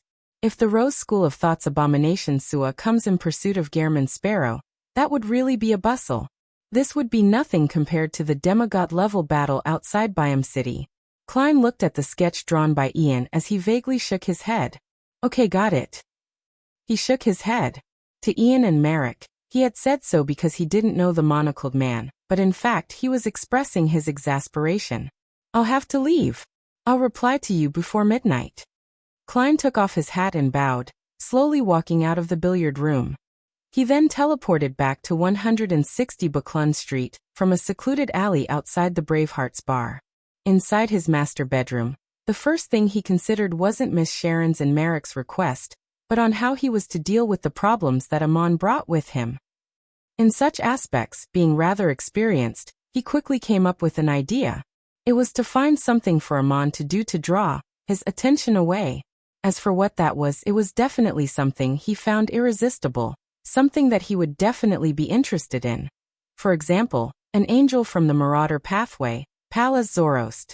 Perhaps this was key to Amon's ability to become a Sequence 0 true god. It would be something far more important than finding the organization that believed in the fool. Of course, Klein definitely wouldn't directly sell out Leonard's grandpa, because he had yet to show any ill intent to date. His thoughts were simple. It was to inform this matter to Pallas Zoroast that Amon was already in Backland. He wanted to see the reaction of the angel who had survived since the 4th epoch. Then he would follow up based on the situation. If that grandpa is helpless against Amon, who's likely only an avatar, he can only get Leonard to use the excuse of a mission to leave Backland to hide from Amon. As for me, I'll have to bring forward my trip to West Balam. I'll just say that it has something important to do with my network. I'll secretly teleport back for the placenta blood when Snake of Fate will Septon is born. Klein arrived at a decision as he took out a piece of paper and wrote, Amon has arrived. Folding the letter and putting it into an envelope, Klein took out the adventurer's harmonica and blew hard. When Rionette Tinker appeared, he took out a gold coin from his pocket and pressed it on the envelope. This was one of the 10 gold coins that he had gotten Richardson to exchange for him in the afternoon. It was to maintain his image of Dwayne Dantes to being equal to someone at the level of Pallas Zoroast. Even when Klein informed Leonard Mitchell of the method of contact, he didn't inform him that the payment of a gold coin was needed. This shows that face is something you buy with money. As Klein sighed, he said to Miss Messenger, who was wearing a dark, complicated dress, send the letter to 7 Pinsta Street. Oh, just throw it into the mailbox. There's no need to send it to the addressee. As he wasn't certain of Pallas Zoroast's true intentions and character, Klein wished to hide more of his trump cards in front of him. Therefore, before Leonard wrote to Klein Moretti, he had no plans on letting the poet see Miss Messenger. The blonde, red-eyed head in Rionette Tinker's left hand was raised up as it sucked the letter and gold coin into its mouth. However, she didn't immediately disappear. Instead, she floated at her spot, looking at Klein silently with all 8 eyes. What's wrong? Klein was taken aback before coming up with a guess. He asked with an odd expression. You don't know where 7 Pinsta Street is? Only then did he recall that a messenger's delivery of letters depended on their mysticism-based location. It was based on the person they contracted with, and people they had formerly delivered letters to. Therefore, once the latter left a detectable range, the messenger would not be able to find them. Upon hearing Klein's question, 2 of Rionette Tinker's heads nodded in unison, indicating that she didn't know. Klein immediately coughed lightly, pulled out the drawer, and took out a map of Backland. He then used a fountain pen to circle out Northborough. Following that, he circled Pinsta Street. When you're here, you will see the unit number on the buildings. Klein folded the map and handed it over. The head in Rionette Tinker's right hand immediately opened its mouth and bit down on the map. Then, her figure phased away and entered the spirit world. Upon seeing this, Klein heaved a sigh of relief. He turned and walked out of his master bedroom, and headed for the half-open room with the balcony to read the papers and magazines. Late into the night, he took 4 steps counterclockwise before soaking into the bathtub, and entering the mysterious space above the gray fog. Helping Sharon and Merrick obtain the Tutensis II mummy is dangerous. Klein took off the topaz pendant on his left wrist, and let it hang to perform a divination. This time, the spirit pendulum rotated clockwise with a weak amplitude and relatively slow frequency. This means that the danger isn't too great. Furthermore, even if it's a trap targeted at Miss Sharon and Merrick, there's no need for the present me to be too afraid. Klein beckoned with his hand as he made a translucent miniature black crystal card fly to him. This was the Fate Siphon charm. Klein had used a Worm of Time to create a demigod-level high-level charm. Right on the heels of that, he summoned Creeping Hunger and the Sea God Scepter. Wearing the former, he picked up the latter and recorded Lightning Storm and Hurricane. The mutated and upgraded Creeping Hunger could use Mr. X's soul and characteristic to record 2 demigod-level Beyonder powers that didn't exceed Sequence 3. With this, Klein no longer needed to borrow Lamino's travels anymore. Furthermore, it was more convenient. After all, flipping a spellbook affected his use of Death Knell and the Fate Siphon charm, unless he grew another 2 hands. After making his preparations, Klein returned to the real world, pulled out a piece of paper and wrote simply, exact time, location and plan. At 1 a.m., Leonard, who had slept 2 hours, woke up energetically. He prepared to leave 7 Pinsta Street and head for the St. Samuel Cathedral's basement. Just as he stepped out the door, he suddenly had his spiritual intuition trigger before he subconsciously cast his gaze to the side. A look of puzzlement flashed in his eyes as he walked over and opened the mailbox. During dinner, he had cleared the newspapers, bills and letters inside. Typically, there wouldn't be any items in the mailbox until daybreak. After all, the mailman would have clocked off work and returned home. However, at this moment, there was a thin letter waiting silently at the bottom of the mailbox. "Old man, you didn't inform me of a new letter," Leonard said softly as he picked up the letter. The slightly aged voice in his mind replied, "The person didn't enter." Leonard knew that old man's senses were limited to his body. Hence he didn't speak further. He tore open the envelope and took out the letter, flicking it flat. The letter was mostly empty with just one short line. "Amon has arrived." Amon has arrived. Leonard's pupils dilated immediately. At the same time, he heard the parasite in him gasp for the first time.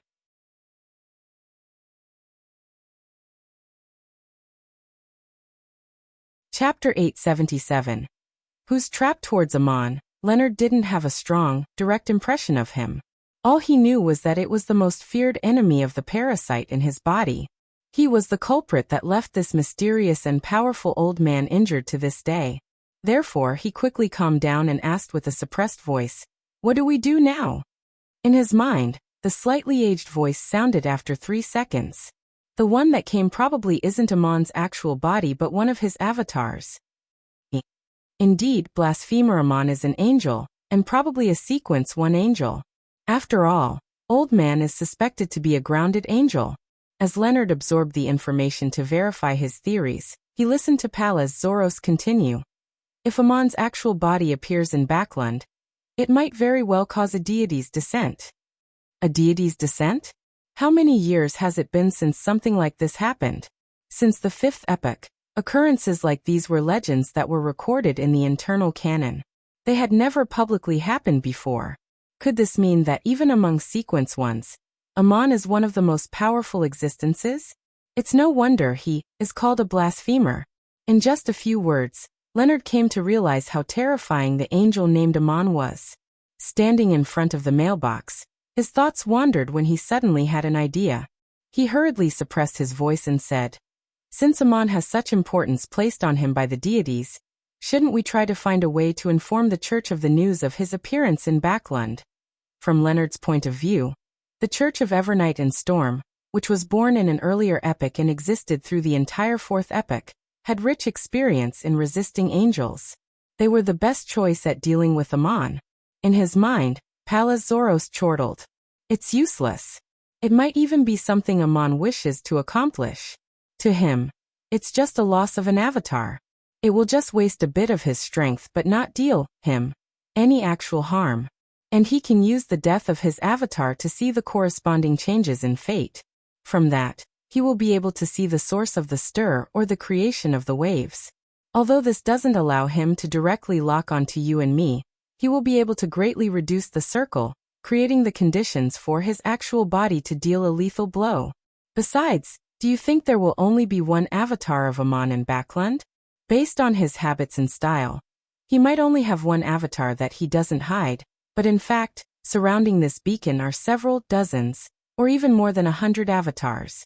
When we attempt to eliminate the one that's out in the open, it might very well be the case that a few, dozens, or more than 100 Amons will appear from every spot. He could be a passerby, a bird on the roof, an ant on the ground, and he could also be an insect in wooden logs, microbes in the air. One who isn't a demigod wouldn't notice it even if his avatar invades their bodies. As he listened to Old Man's detailed description, Leonard felt a chill run through his back. He suddenly had a feeling that the surrounding air was filled with countless Amons. You're afraid now? Pallas Zoros chuckled. If you understand how Amon can steal away your fate without showing any anomalies, you will be even more terrified. What do you mean by stealing away my fate?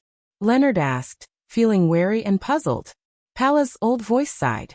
He will follow you back. Then, you'll discover that your parents will be making him their son. Your wife will view him as her husband. Your child will treat him as their father. Your friends, everyone you know, will treat him as you. And you will be the unlucky one. You will lose all connection with the real world and slowly die. Would such a theft be permanent? Leonard couldn't help but draw a gasp. Pallas Zoros sniggered. Before a thief is caught, will he volunteer to return what he stole? Unless he has had enough fun with it. Leonard instantly fell silent. He felt that an enemy at Amon's level was no longer someone one could defend themselves against, but was completely unfathomable. After a few seconds he asked, hardly being able to hide his hoarse voice, "Then what do we do?" He didn't share his own thoughts because they were most likely unpragmatic. Pallas Zoros fell silent for a moment before saying, "Let's watch and see." Inside the Bravehearts bar, Merrick was waiting at billiard room 3 according to the agreement. Since Sherlock Moriarty had agreed to provide help, discussing the operation's details face-to-face was necessary. It wasn't something that could be figured out via an exchange of letters. Guzzling down a mouthful of beer, Merrick raised his hand to comb his hair. His pale face was drained of the color of blood. The demented look on his face was a lot less than before. At this moment his heart stirred. He looked up to the side and saw a figure in a top hat and formal suit outlined quickly. It was none other than Sherlock Moriarty. Teleport? Merrick's heart palpitated as his pupils constricted. He instinctively raised his level of wariness. This wasn't because he didn't trust Sherlock Moriarty, but a natural reaction for a creature when facing a higher existence on the food chain. At the same time, he noticed through the corner of his eye that Sharon's doll-like figure had appeared on the high stool. Klein pressed down his hat and bowed at the two. He said with a smile, "What I'm most concerned about is the amount of intel you have. If there's sufficient intel, the chances of success will be higher and the risks lower. Let me raise a simple example. Do you believe that Tutmosis mummy doesn't have any problems? Can you confirm which coffin it is in? If you can, I can teleport over before the guards react, traveling with it through the spirit world. That way, the problem will be resolved." Just as Merrick tried recalling, he heard Sharon say in a calm tone, "It can be confirmed which coffin it is, but we cannot confirm if there are any problems with it." Klein nodded and pulled a chair over to sit. "Apart from that, what else do you know?" Sharon's blue eyes moved slightly. It might be a trap by the Rose School of Thought, or it might be a trap by the lone military. You didn't mention the second guess previously. That's right. Before obtaining any confirmation of cooperating together, Even I wouldn't divulge too much. Klein thought as he questioned, targeting the latter point. A trap meant for the Rose School of Thought? Merrick answered this time. He said in detail, in the ancient Highlands Kingdom, creating a mummy was the tradition for an esteemed person. It's considered sacred, and the pharaoh's mummy is not something to be blasphemed against. Back then, before the Lone, Intis, and Fena Potter allied forces attacked this kingdom, the pharaoh's descendants had moved the most important batch of mummies, including the remains of the pharaohs of past dynasties. This time, one of the Highlands rebel armies had their secret base stormed. The Lone army found the Tutmosis II mummy at the lowest level, and plan on delivering it to Baklan to hand it to an unknown military organization for research. To the pharaoh's descendants, this is an insult of the greatest order. They have a sufficient motive to snatch Tutmosis II's mummy back. And among these descendants, there's a demigod named Mimosi. He's both one of the main leaders of the rebel army, and is also an important member of the Rose School of Thought. He's the student of Abomination Sua. Klein nodded slightly and answered. That is to say that Tutmosis II's mummy might be bait for the Lone army to fish out Mimosi.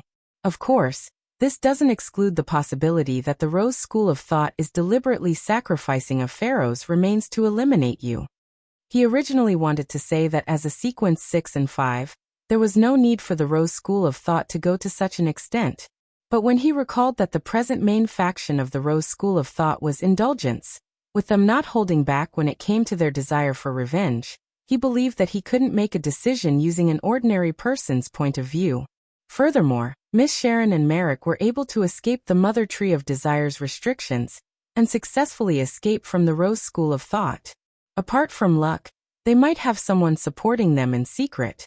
If there is such a person, that person is definitely a target the Rose School of Thought wants to be uprooted. Klein's mind naturally formulated these thoughts, but he didn't say it out loud. Yes, Merrick said as he rubbed the corners of his eyes. The large amount of words he said had made him feel perturbed both in mind and desire. Klein thought for a moment before saying, if it's the former, the situation might be more troublesome than I imagined. To deal with a demigod with companions, the Lone army will have at least 2 Beyonders at the same combat level as Mimosi lying in ambush. Apart from that, they will definitely have some redundancies to prevent any accidents. For example, they will prepare a Grade 0 sealed artifact. In short, if this isn't near Bakland or made into a joint operation with the 3 churches, it might not be possible to so easily set up such a trap. Sharon's chin moved slightly as she nodded in agreement with Sherlock Moriarty's judgment. Klein didn't emphasize the difficulty as he said, therefore we have to obtain more accurate and detailed intel. From that, we can make more targeted preparations. This will allow us to achieve our goals. Without waiting for Sharon and Merrick to say a word, he added, I know of a secret existence for magic mirror divination. He strictly adheres to a principle of reciprocity. If you do not mind your privacy or actions that will bring about intense humiliation, you can obtain answers to many questions from him. Are you willing to try? I'll perform the summoning.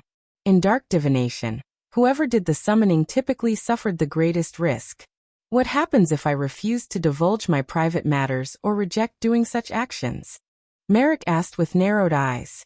Klein sincerely replied, you'll suffer a lightning strike, causing quite significant damage. Lightning strike. Merrick originally believed that with a zombie's toughness, it wasn't too big a problem to suffer any direct damage, but he had never expected it to be lightning, which was relatively strong against the dead. He hesitated for a moment and glanced at Sharon. After receiving an affirmative nod, he exhaled and said, okay. Klein didn't speak further. He took out a piece of paper from his pocket as he instructed, prepare a mirror. Just as he said that, a palm-sized makeup mirror appeared on the billiard table. A regal-styled makeup mirror. Klein glanced at it and drew a symbol that was a mixture of concealment and mystery prying.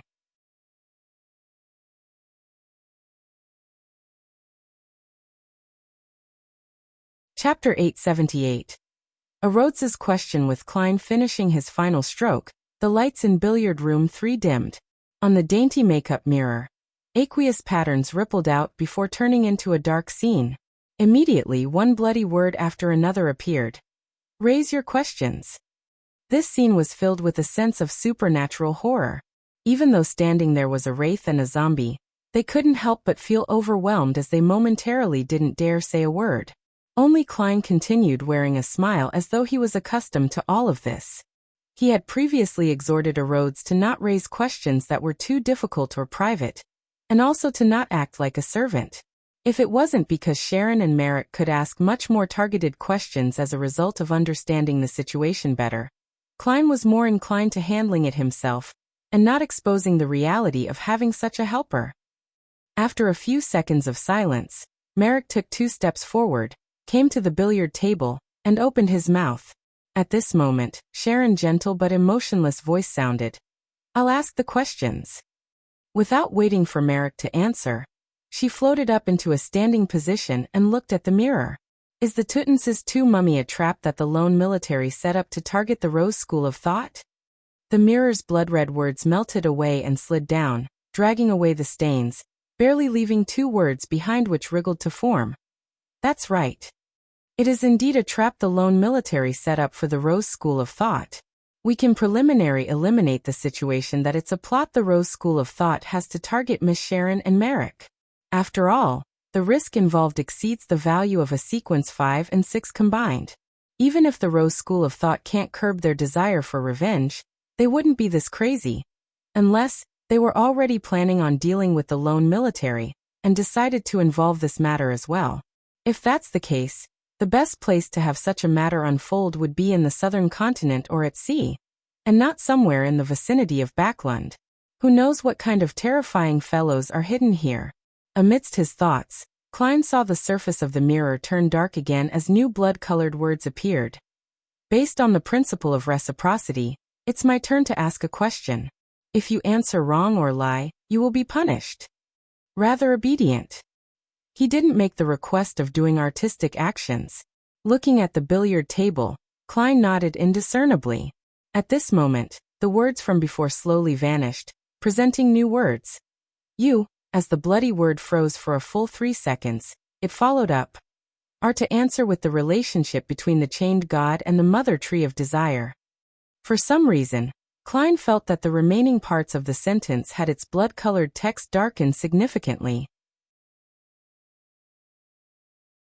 Thankfully, the question wasn't too out of place, and it was something he would like to know.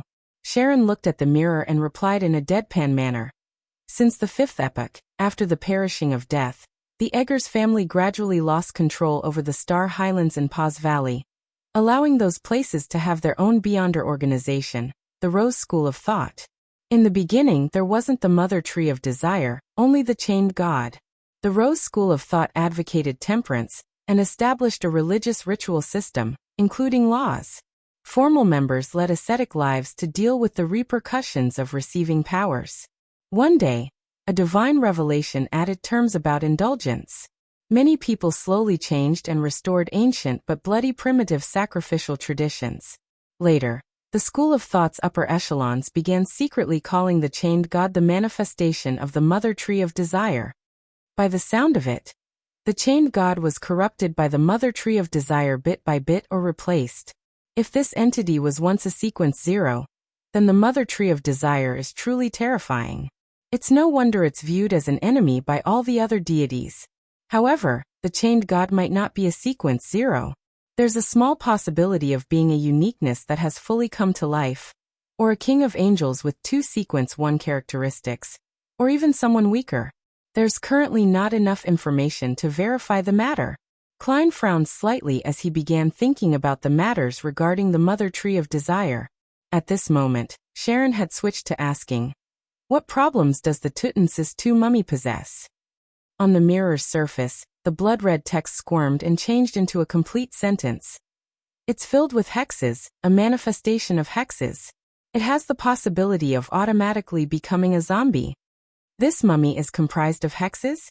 As expected of a corpse left behind by a high-sequence Beyonder. How should this be resolved? Klein turned to look at Sharon and Merrick, and discovered that they were sufficiently calm without any hint of surprise, as though they already knew that. And this also meant that they had the means to resolve the matter. Of course, Sharon didn't have much of an expression regardless of the matter. She was as calm as she always was. After Rhodes answered, it followed the principle of reciprocity and raised its question. You have been trying hard to increase your sequence. Why do you do so? This time, it had used the same bloody text as the opening, but the words that followed after a few seconds didn't appear that bright. Does this mean that Rhodes is hesitating and struggling, resisting its own urges? On the one hand, it finds it difficult to curb its wishes to raise difficult-to-answer questions, but on the other hand, it's taking my instructions into considerations and thus holding back? Klein thought in amusement. Sharon stood there in silence before gently moving her lips.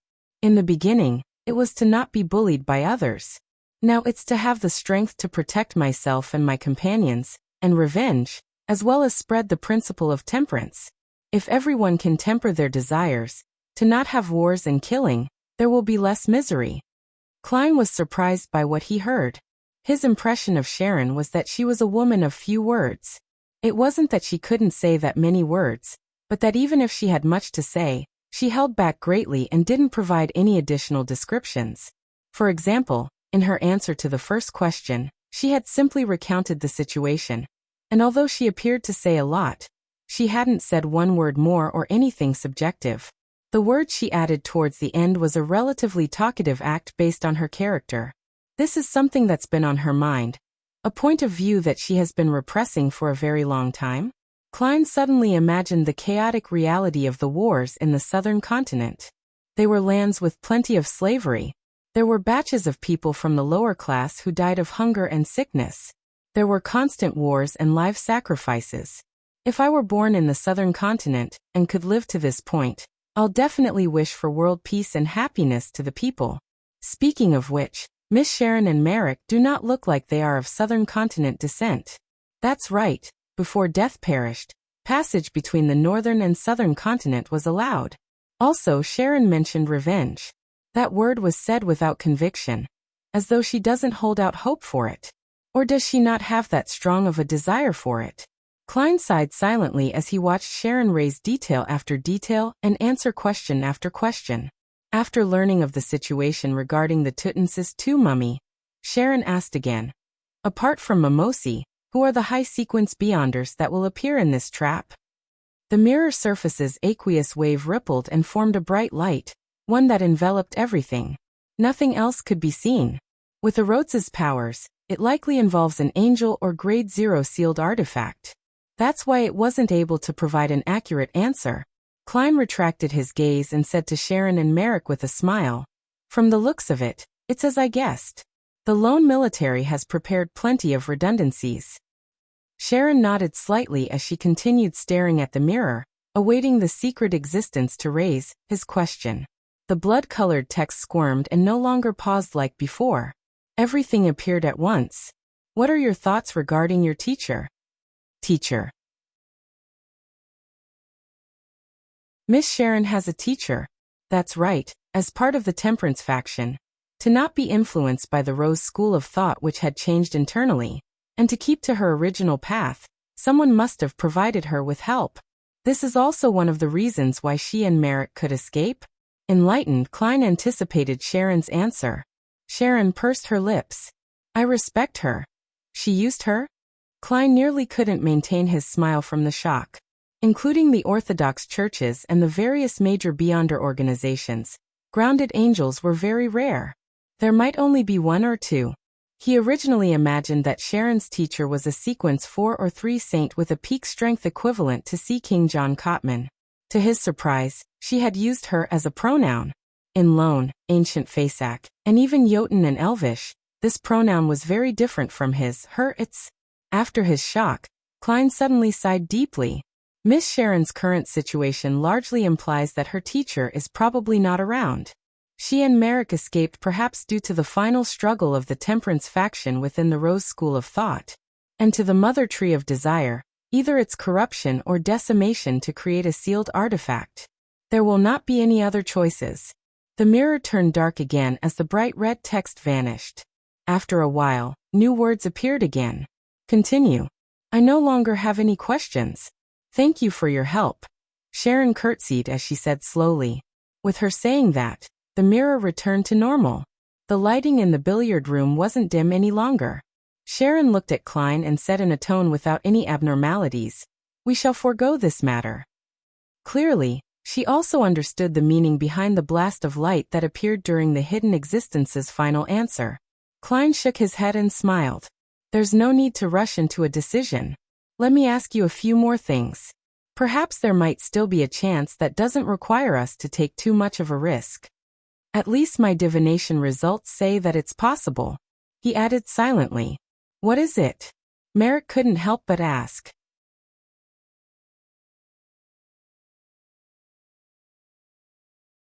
Chapter 879. Dual purpose. Upon hearing Merrick's question, Klein picked up the piece of paper with the symbol that summoned erodes and shook it as he wiped away his smile.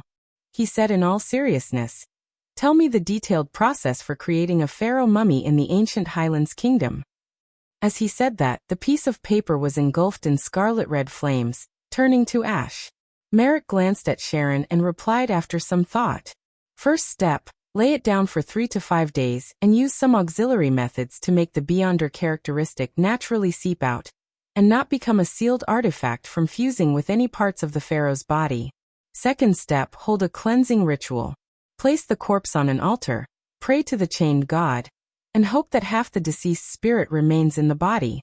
This won't affect the return of the Son of God, and it can also allow the created mummy to maintain a long period of spirituality. Third step, using Beyonder powers or actual technology, remove the corpse's brain, innards and bodily fluids, leaving only the heart. Fourth step, stuff the corpse with perfumes and medicine that's filled with spirituality and completely dehydrate the body. Fifth step, stuff the perfumes and medicine inside again. Arrange some preparations for a ritual on the corpse's surface. Then wrap it up in linen bandages before putting it into a sarcophagus. Sixth step, the organs which were handled in a similar manner as the fourth step will be used as materials for the ritual.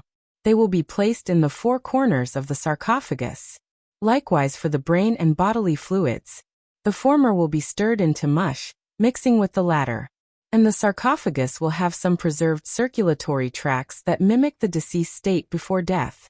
This can gather spirituality from the spirit world and the surroundings, making the pharaoh mummy an ingredient rich in spirituality, even after more than a millennium. It can be made into a rather powerful zombie. Sounds like it has nothing to do with enhancing one's ability in that area. I wonder how apothecaries turn such rot into a miracle. Yes, there seems to be a difference in the way Egyptian mummies are made on Earth. The level of mysticism involved is a lot greater. Klein finished listening carefully and quickly analyzed if there was anything that could be used as part of the plan. Regardless, Tutmosis II's mummy is something with extreme research value. Unless it's necessary, no one is willing to destroy it. Klein fell into deep thought for a moment before looking at Sharon, who had returned onto her high stool. He asked with a solemn expression, "What's the furthest distance you can travel with Mirror Blink?" Sharon sat there and answered without any hesitation. 300 meters. That's far enough, much better than my flaming jump. However, this is expected. After all, a wraith's main trait is to come and go without detection, while flaming jump is just part of a magic show. Not bad. This can be used. Klein couldn't help but inwardly make a poignant remark. Although he once had a wraith marionette, he didn't know the limits of Mirror Blink, because before it could reach its limit, it would slip out from his control radius. Once that happened, the marionette was equivalent to a dead object. The blink would fail midway. Klein asked a few more questions and formulated a general plan. After looking at Sharon and Merrick separately, he said with a steady tone, "We still have a chance of snatching Tutmosis II's mummy away. There is a risk, but it won't be high. Yes, that's on the condition that the two of you listen to my instructions. Let me lead this operation. Of course, if you believe it's unacceptable, you can choose to terminate the operation midway and choose to return. That's your freedom. Just remember to pay me." If this was in the past, Merrick would have rejected the proposal without a thought.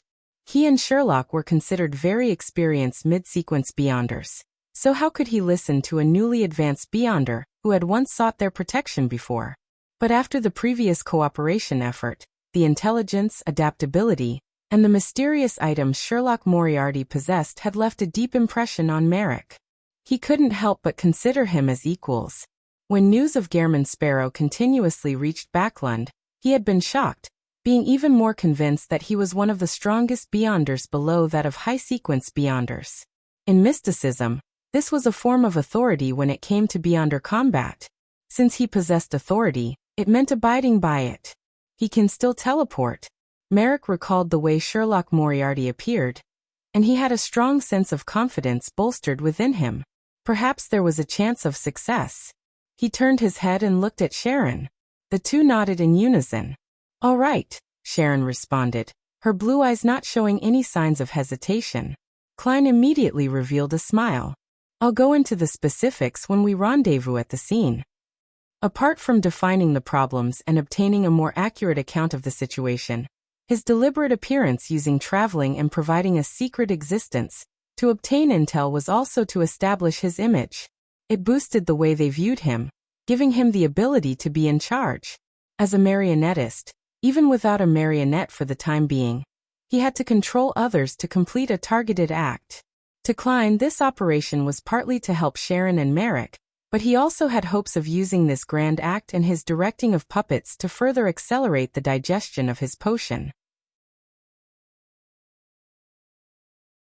It had to be said that the immense pressure of Amon's appearance in Backlund and his recent interaction with spectators had allowed the marionette-less him to greater understand the marionettist principle he had previously concluded. With his marionette as a lead, he could control his enemies to put on a puppet act in real life. His current idea was, even without a marionette, he could use his dominance, language, and the settings he designed, or a combination of these factors, to control his target, putting on a puppet act in real life. Marionettists weren't only controlling spirit-body threads, and what he did previously was merely a small attempt. Just like Amon, a simple appearance is enough to put many matters into motion. It makes me and Pallas Zorost appear to be waiting for him, to signal with a wave of the conductor's baton.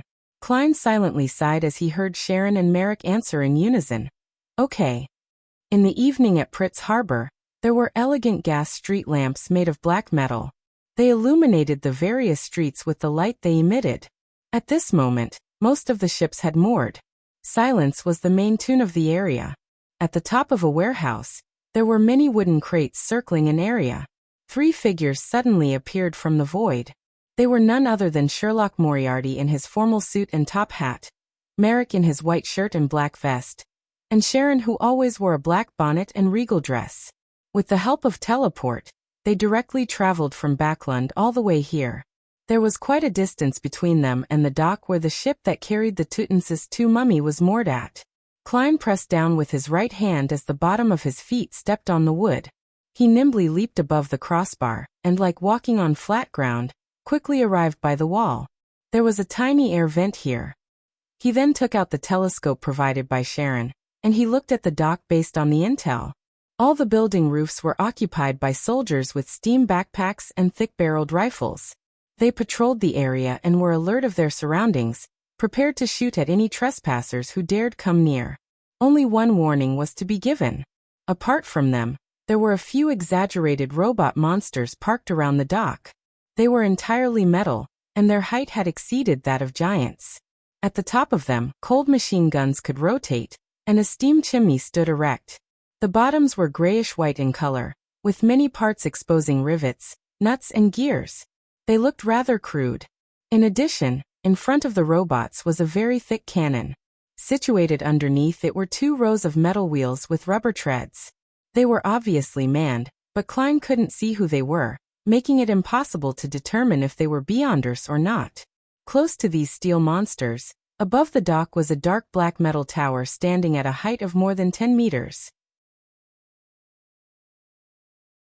It had a complicated pulley system that seemed to lack any sophistication.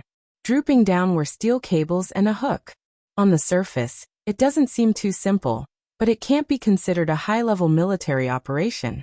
Klein retracted his gaze and threw the telescope to the approaching Merrick, so that he could observe the situation. Before they started taking action, they had come to an agreement. It was to not use beyond her powers, relying on non-mysticism methods to spy on their target to avoid sounding off any alarms. After all, it was very likely that a demigod was lurking in the dock district. Of course, Klein had adjusted the powers recorded inside Creeping Hunger. He had matched Paper Angel with Hurricane instead of Lightning Storm. After Sharon was kept up to date with the situation, Klein, who was standing by a wooden frame, revealed a seemingly relaxed smile. "We only have one purpose today. It is to make an attempt if there's a chance. If there isn't, we'd rather observe by the side and even evacuate ahead of time. Any questions?" "No," Sharon calmly replied. Merrick shook his head, expressing the same intent. Klein nodded and looked at Merrick. "How many mirrors have you brought?" 9. Merrick showed his preparations as he pointed to his eyes. "These also count." "All right." Klein pointed in a direction. "When I leave, you are to head for Pritz Harbor. Along the way, throw these mirrors." Merrick gaped as though he wanted to ask why. But soon he understood Sherlock Moriarty's intentions and nodded seriously. "I'll follow your instructions." Klein smiled as he extended his hand in midair. "I hope for a pleasant partnership." Merrick hesitated for a second before extending his right hand to struck palms with him. After doing this, the tense feelings in him felt relieved for some reason. Klein turned to Sharon, took out an iron cigar case, and passed it to her. "Take this. After receiving my cue, fly towards the lighthouse. Following that, silently count down from 3 before removing the wall of spirituality. During this process, as well as after it's completed, you must not stop flying. Try to fly as irregularly as possible, regardless of the methods employed.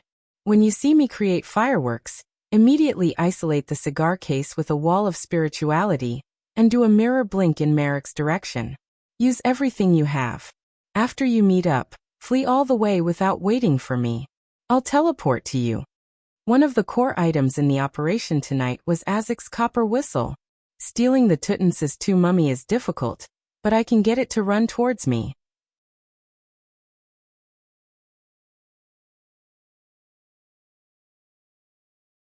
Chapter 880. The Silent One. After hearing Sherlock Moriarty's plan, Sharon didn't say anything apart from nod her head once in agreement. Klein immediately took out a steel gray metal mask and wore it, only revealing his eyes and nostrils. Similarly, Sharon and Merrick wore similar masks as well. However, they had different reasons for the disguise. For the Wraith and Zombie, it was solely to prevent themselves from being recognized by the lone military, thus curtailing their ability to be active in Backlund. As for a Faceless, the act of wearing a mask hid his pathway's trait of being able to change appearances. It was a form of misdirection for the lone militaries, and Rose's school of thought's subsequent investigations. After all, they would follow normal logic. Since your face was fake to begin with, why would you do the unnecessary act of wearing a mask? After waiting for a while, a dull whistle sounded as a ship cruised into the port in the darkness. Klein returned to the vent, raised the telescope, and cast his gaze at the heavily guarded harbor. He soon saw a hybrid sailboat with a chimney slowing down as it docked.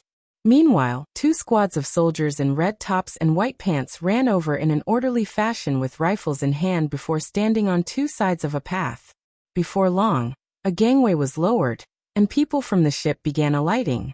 First were sailors carrying wooden crates. Following that, it was a young man dressed in a major's uniform. He held a small casket made of crystal with a heavy expression. Surrounding him were several members of the ship's crew. The crew were holding lanterns, illuminating the casket from various angles, thus accentuating what was inside. In it was a human skull without any flesh and blood left. It had a strange luster swirling under the light. The group of people moved at a rather slow speed, as though they were constantly taking note of the angles of illumination to not leave any dark spots. After they got off the ship, they followed the path to the nearest cargo rail, where a steam locomotive was waiting there like a giant serpent. In the cabin behind, a man in a black formal suit walked out. He was carrying a huge iron bucket, and diagonally above, one could see that it contained layers of ice blocks. For a second, Klein nearly imagined that there was a bottle of wine inside the ice blocks, just like how alcohol was presented amongst high society and high-end restaurants. However, he soon saw what was embedded in the ice. It was a hand made purely out of gold. Unlike the group of people, the man carrying the bucket moved very quickly. Beads of perspiration kept dripping from his forehead as the contact between his palms and the metal surface produced mist. He seemed to be worried that the ice would completely melt before he arrived at his destination.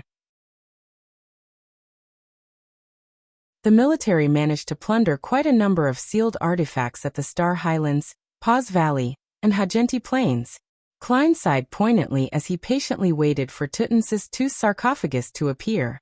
Another 10+ minutes passed when, situated in the distance, Klein, Sharon, and Merrick heard heavy footsteps. It was like a giant walking over a hollow deck. Right on the heels of that, the cabin's side door opened. 4 knights in black full-body armor carried a golden sarcophagus as they slowly walked out.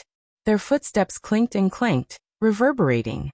The sarcophagus's surface was engraved with symbols like strange birds, serpents, feathers, and masks. It appeared ancient and mysterious, with the rich flair of an ancient Highlands kingdom. It was none other than the Tutmosis II mummy's resting bed. Sounds of metallic chains grinding against each other sounded as a pitch-black metal capstan slowly rotated, lowering the steel cables and hooked down. People began securing them against the corners of Tutmosis II's sarcophagus. Then, a complicated gear system began operating as the heavy sarcophagus was hung up, moving towards a topless carriage outside the harbor. The 4 black, full-bodied armored knights had the pressure on them relieved as they sat on the deck, letting out heavy panting. Amidst the panting, one of the knights suddenly grunted. In a crevice of his armor, dark red blood streamed out in increasing amounts.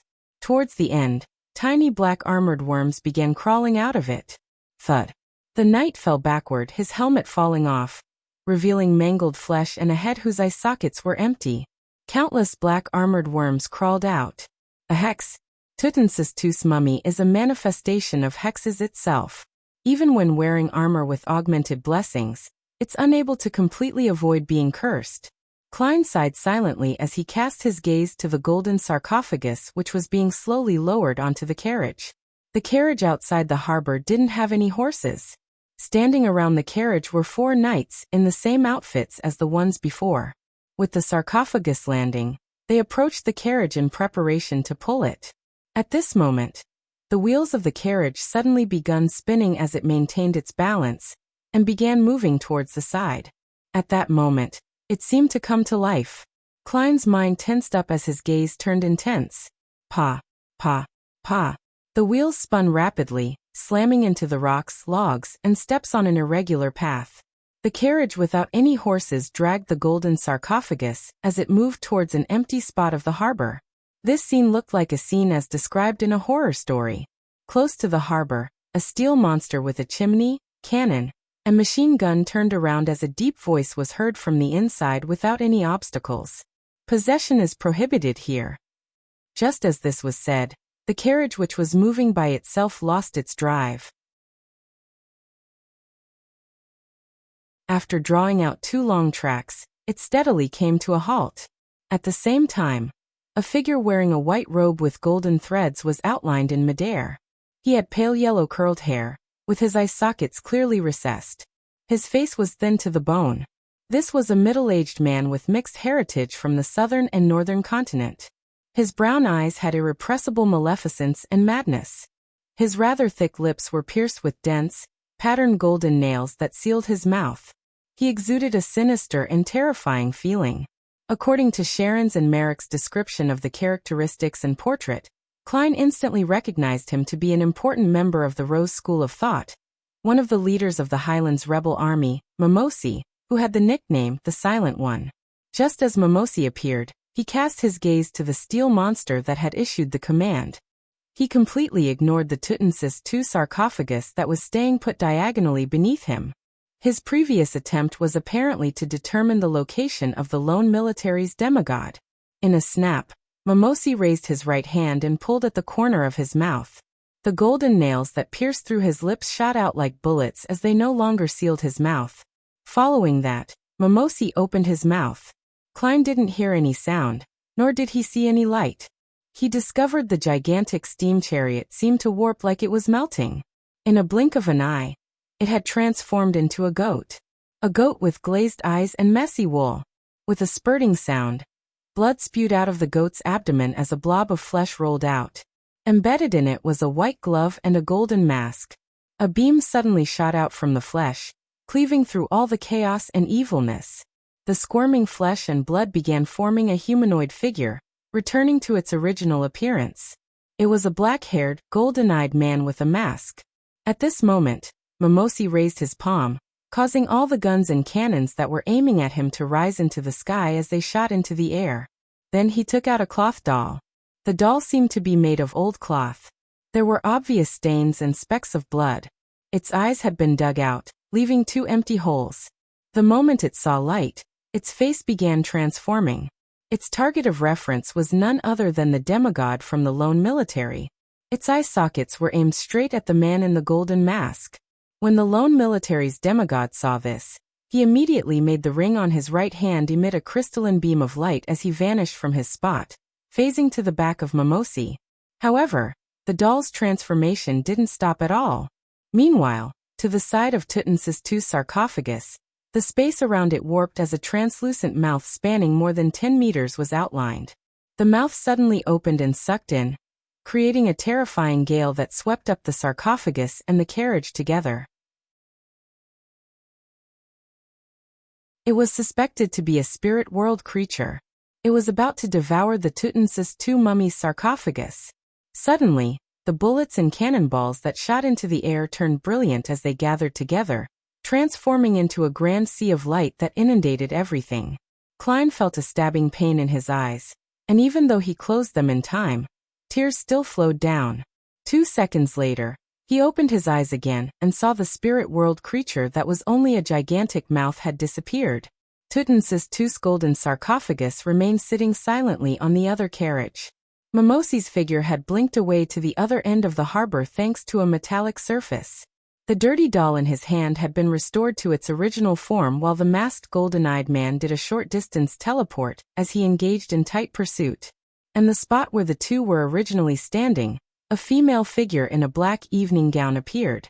She too was wearing a golden mask, and on her head was a crown folded from thorns. On the crown, pure light quickly swirled, amassing an ocean. However, it was in a dim state.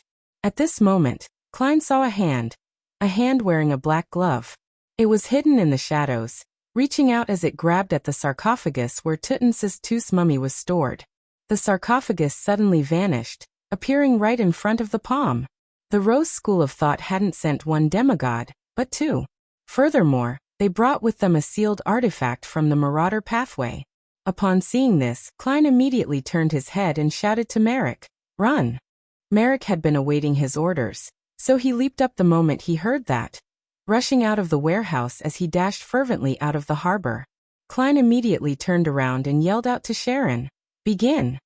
Sharon didn't hesitate as well. Holding the iron cigar case, she flew towards the lighthouse.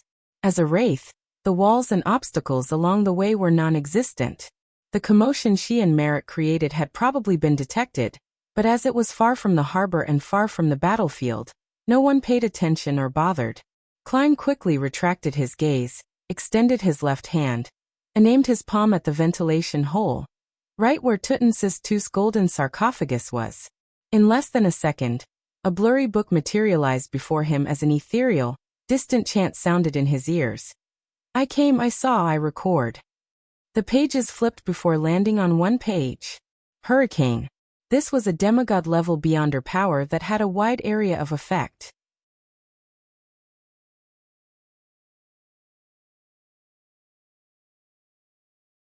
Chapter 881.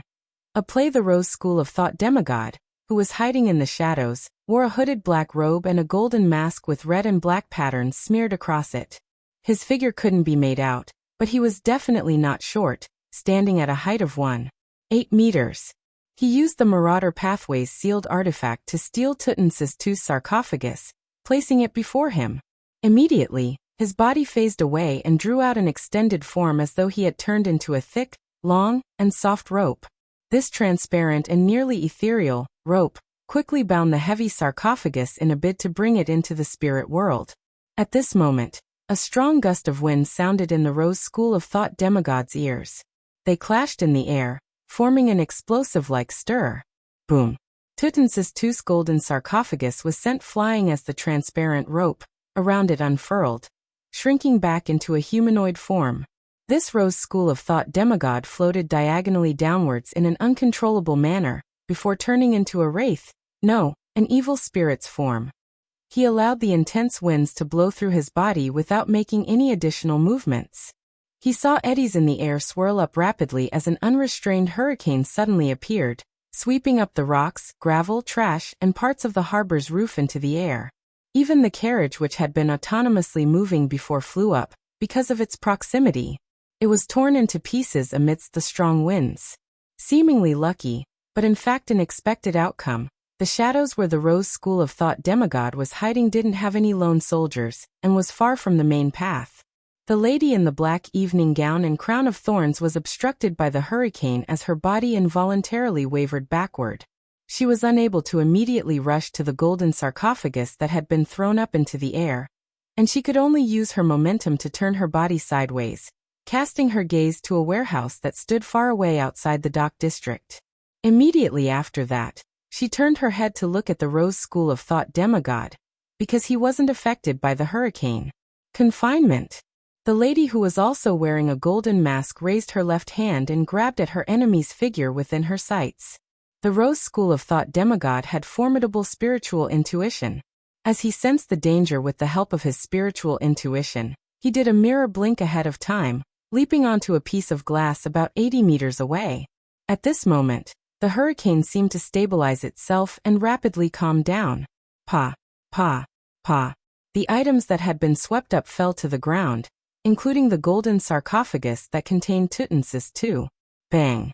It slammed open a crater as it completely broke apart after suffering the wrath of the hurricane.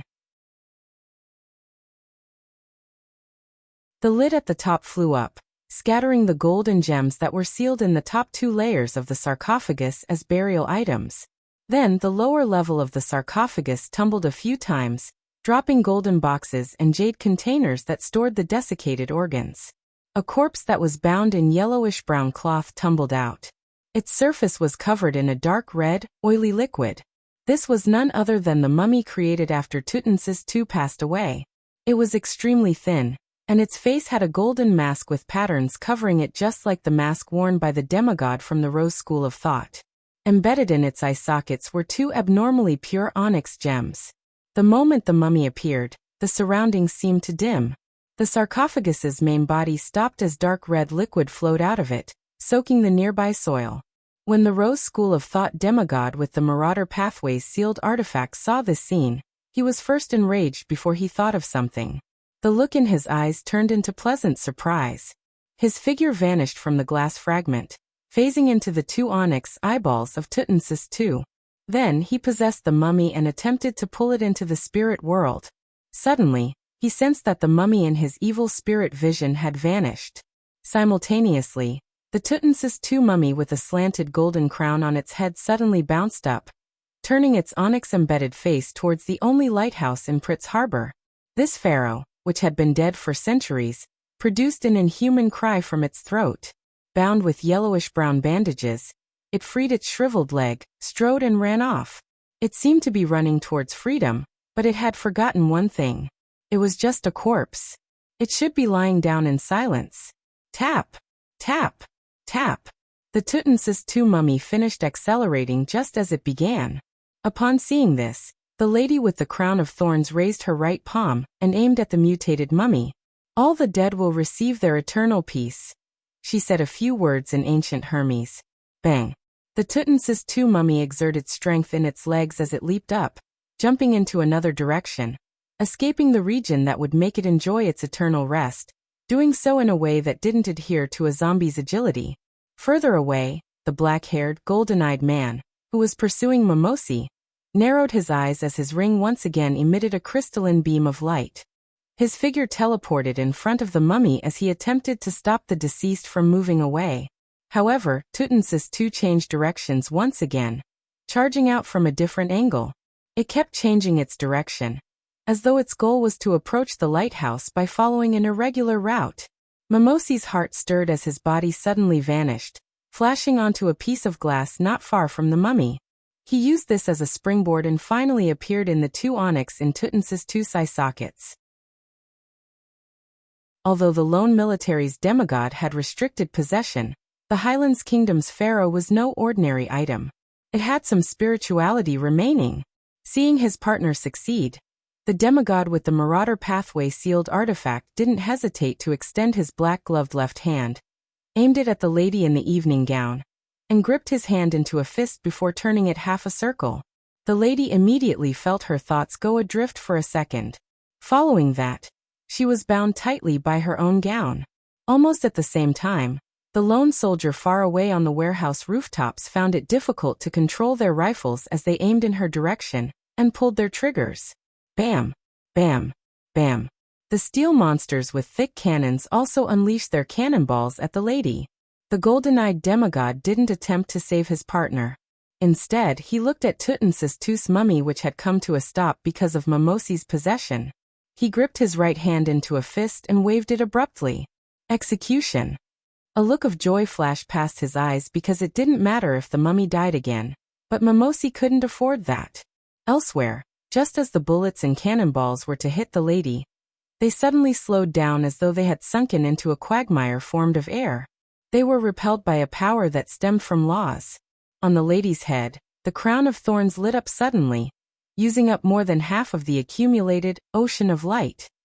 The hooded Rose School of Thought demigod immediately discovered this as he vanished from a location far away from it, as though he was fundamentally wiped away. This also meant that he had arrived in front of the lady and saw her raise her right hand. Gathered within her right hand was pure condensed light. They transformed into a blazing spear that had two pure white wings sweep out at its tip, enveloping the spearhead like an angel's embrace. The Rose School of Thought demigod's eyes widened immediately as he heard the footsteps of death. He attempted to use Mirror Blink to leap away, but he found that his surroundings were sealed by the pure white wings. An intense sense of fear surged within him and inundated his reason, making him abandon his resistance towards his roots to his being and strength. At this moment, a shrieking wail sounded as the lady's eyes temporarily turned turbid. The blazing spear in her right hand deviated to the side as she failed to maintain its stability. It collapsed into a gorgeous blast of light as it was swept up in the air like a hurricane. And in the vicinity of the Tutmosis II mummy, Momosi had stopped his possession. Beside him, a dirty doll fell to the ground. The doll's chest had a tear that nearly penetrated it. It stood up and its eyeless face seemed to come to life, turning abnormally warped and gruesome. It continuously wailed with a shrieking tone, causing the nearby lone golden-eyed demigod to feel an invisible hand grabbing at his neck as he kicked and struggled in midair. It was because of this doll's existence that Momosi wasn't executed. Likewise, the other Rose School of Thought demigod wasn't struck by the blazing spear. When the latter saw this, he immediately used Mirror Blink to approach the Tutmosis II mummy that was still focused on moving in the direction of the lighthouse. He planned on using this opportunity to join forces with Momosi to achieve the goal of their operation. At this moment, the lady in the evening gown erased the distance, appearing directly above them. The crown of thorns on her head emitted the purest of light. She pressed down with her right hand and said, "This place will have the mysterious weakened and the real strengthened." Just as she said that, the blood-stained doll immediately lost its expression and stopped shrieking. The golden-eyed demigod from the lone military finally had a chance to catch a breather. He forcefully pulled away the hexed hand that was grappling his throat.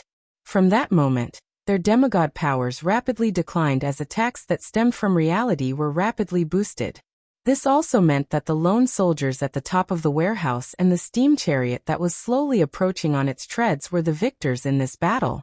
To the lone army, this was a situation where their advantage was extremely amplified. Momosi and the other Rose School of Thought demigod immediately reacted. One of them tried to possess the mummy, while the other attempted to pick up the eyeless doll. They planned on escaping before their strength decreased to a certain threshold. Of course, the lady with the evening gown and the golden-eyed demigod couldn't allow the enemy to do as they wished, but just as they were about to take action, A light streaked into the sky and exploded into dreamy fireworks. Right on the heels of that, the two demigods felt their spiritual perception trigger simultaneously as they looked into opposite directions. A hand wearing a transparent glove reached out from the void beside Tutmosis II's golden sarcophagus, grabbing a handful of soil that was soaked with dark red liquid. The liquid was a mixture of Tutmosis II's brain matter and bodily fluids. It was a ritualistic material used to maintain its spirituality, and the latter contained its blood. Mimosi and the Rose School of Thought demigod, who wielded the sealed artifact, also looked over, and they happened to see a figure wearing a formal suit and top hat appear. This figure was bending his back to pick up the soil soaked with dark red liquid. During this process, he kept his right hand to his left breast, as though he was bowing towards the demigods. Then, maintaining this pose, he looked up to reveal his metal gray masked face before rapidly fading away into nothingness.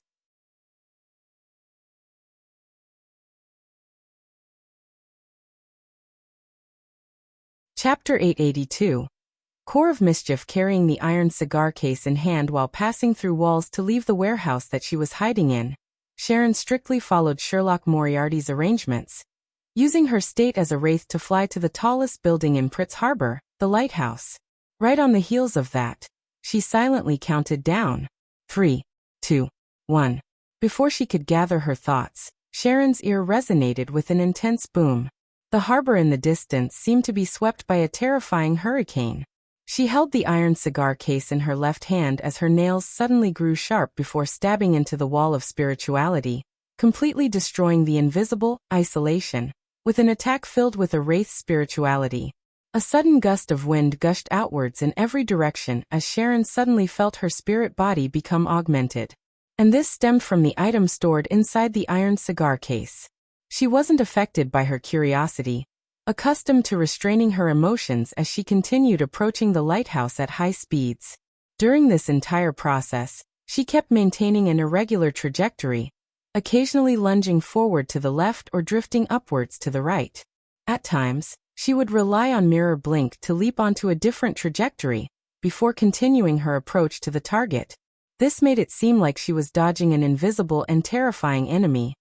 But Sharon knew very well that nothing was chasing her, nor was she locked on by a distant attack. She felt as though she was performing in a one-man show without any opponents. However, she didn't have any doubts, nor did she waste any time to observe or wait. She pretended that within the air and her surroundings was the silent one Mimosi and the lone military's demigods, doing her best to dodge and slip past them. As her flight continued, Sharon's blue eyes, which were peeled towards the air, had a red stream of light reflected in them. It flew from above, suddenly blasting apart, turning into beautiful fireworks that was a mix of red, orange, and yellow. Sharon immediately retracted her gaze. As she used her wraith fingernails to spew spirituality and reform the wall of isolation, she leaped towards the path Merrick had laid. There were shattered mirrors placed at fixed distances in a periodic manner. With her dainty bonnet and black dress, her figure kept flashing to them, and soon, she appeared inside Merrick's brown eyes. She then lightly took a stride out, the iron cigar case in her hand already encased with a wall of spirituality. Merrick and Sharon didn't converse, nor did they exchange looks with their eyes. As though they were being pursued by an invisible monster, they didn't dare stay put. Frankly speaking, they had a general idea about the role that each of their actions played. After all, Sherlock Moriarty had once attracted zombies and shadows with a copper whistle. As for Sharon's mirror blink, the two of them knew its traits well. However, they couldn't imagine how everything would develop. They had no idea how the detective with many secrets would be able to steal the Tutmosis II mummy under the watch of a few demigods. It wasn't a situation where the mummy could run if it wanted. The demigods were bound to stop it. At this moment, they saw a figure materialize. He wore a black formal suit and a half-top hat. His face was covered with an iron-gray mask, and in his hand was a handful of dark red soil and a dark brown book. It was none other than Sherlock Moriarty. Merrick immediately slowed down his pace. As he allowed the detective to smear the soil onto the book before pocketing it and grabbing his shoulder, he surveyed his surroundings. However, he didn't discover the existence of the Tutmosis II mummy. Did it ultimately fail? Having been mentally prepared for failure, he sighed as he watched himself, Sharon, and Sherlock Moriarty fade away and vanish from the spot. In the region where the demigods were fighting, the golden-eyed lone military demigod had an ominous feeling when he saw the gray-masked man bow before teleporting away. He felt that things had taken a drastic turn for the worse, into a terrible, unpredictable outcome. He needs to be stopped. Although I don't know what he did, he needs to be stopped.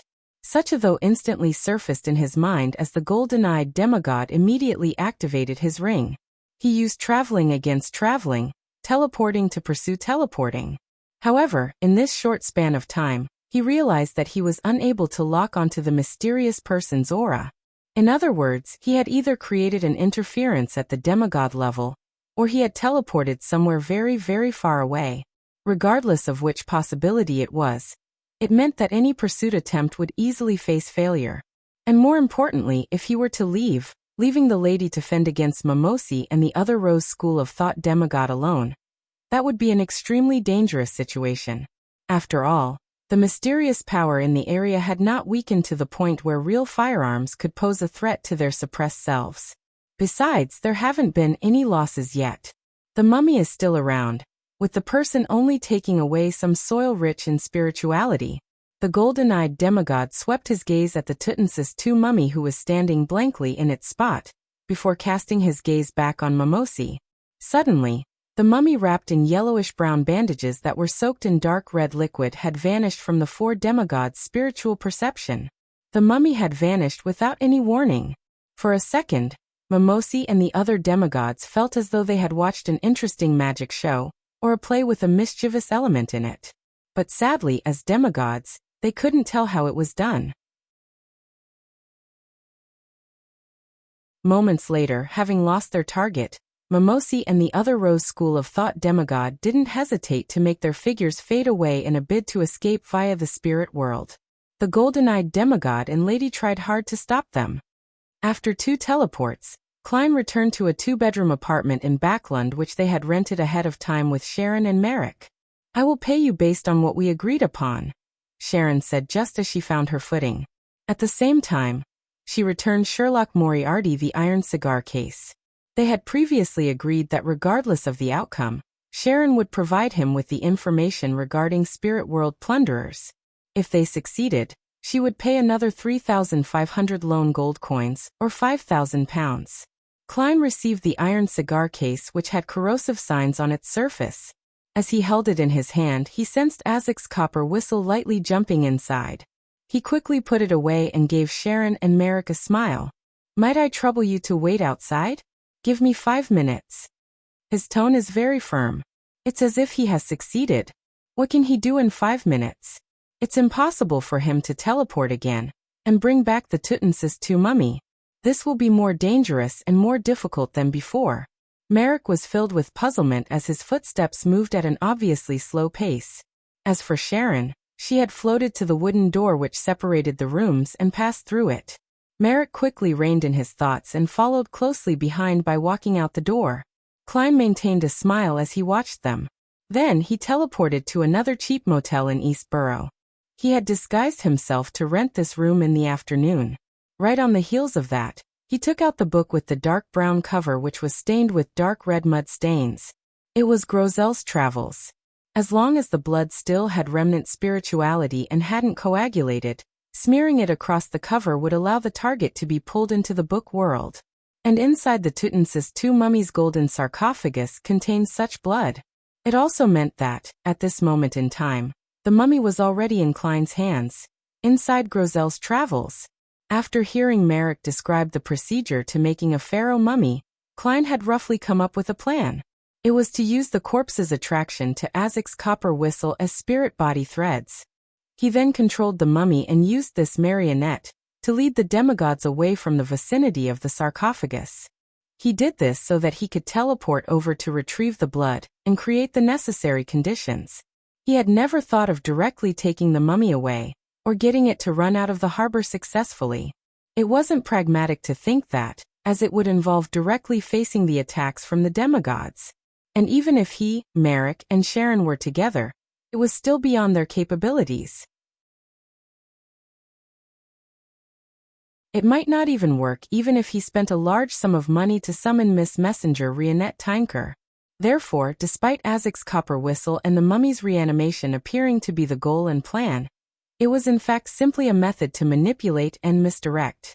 This allowed the other actors to ignore the situation of the golden sarcophagus. This was a plot that even demigods couldn't fend off. This was because they were protecting the mummy and not the sarcophagus. They were targeting the high-sequence Beyonders from the Rose School of Thought, and not 3 people who were loitering around in the distance with unknown goals. Klein's plan wasn't a plan that was highly interdependent. It was amazingly light and lean while still allowing the plan to be carried out even if there was a tiny accident. He had very few parameters he needed to take into account.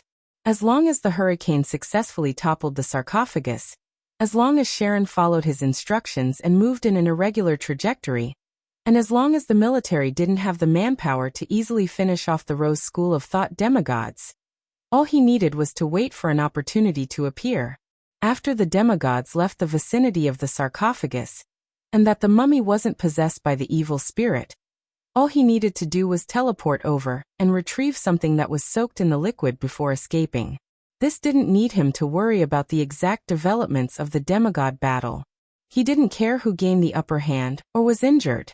He also didn't need the Tutmosis II mummy to run a certain distance to consider it a victory. As long as it started moving and became difficult to be caught, there wasn't any problem. Towards the end, his bow was partly to make it easy to scoop up the soil as a curtain call, and also partly to press Grozel's travels to his chest. If any accidents happened, he could immediately pull it out and use it as a shield.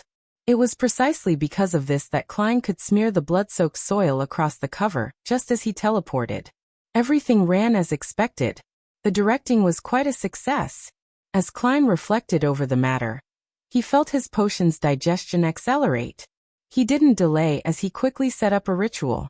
He sacrificed Grozel's travels above the gray fog, and then in his spirit body state, he brought creeping hunger, Azek's copper whistle, the soul assurer's Beyonder characteristic, and Sharon's anti-hex golden bead into the book world.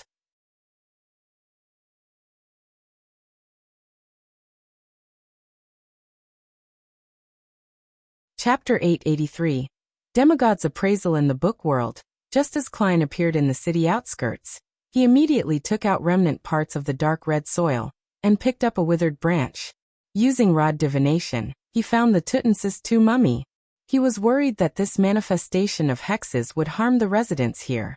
Although the book world didn't have any lack of sequence 5 Beyonders, and the Tutmosis II mummy remained in a muddled state having lost the stimulus from Azek's copper whistle, it was still a demigod when it was alive. The hexes that its corpse produced after his death were bound to be extraordinary. Even Klein himself didn't dare approach it if not for the anti-hex golden bead that Sharon had given him. Of course, Klein had also weighed the consequences before deciding on using Grozel's travels to steal the mummy. His previous experiences and the encounters of others had proven one thing. Outsiders would not directly appear before the natives when they entered the book world. It required exploration before any contact was made. This was especially so for the first time. Therefore, Klein believed that the mummy was likely left somewhere uninhabited. And with this zombie's condition, it was likely to be engaging in a random walk. It would be difficult for it to explore in different directions autonomously like humans, elves or giants. This also meant that, as long as he didn't drag it out, it wasn't likely for there to be any losses. Furthermore, it had only been about 3 minutes since Klein smeared the blood-soaked soil across the book's cover. Following the direction led by rod divination, Klein flew towards a nearby mountain peak. Soon he came to a valley. At this moment, the Tutmosis II mummy wrapped in yellowish-brown bandages, and was dyed red from liquids had appeared. It was still wearing the golden mask with patterns across it.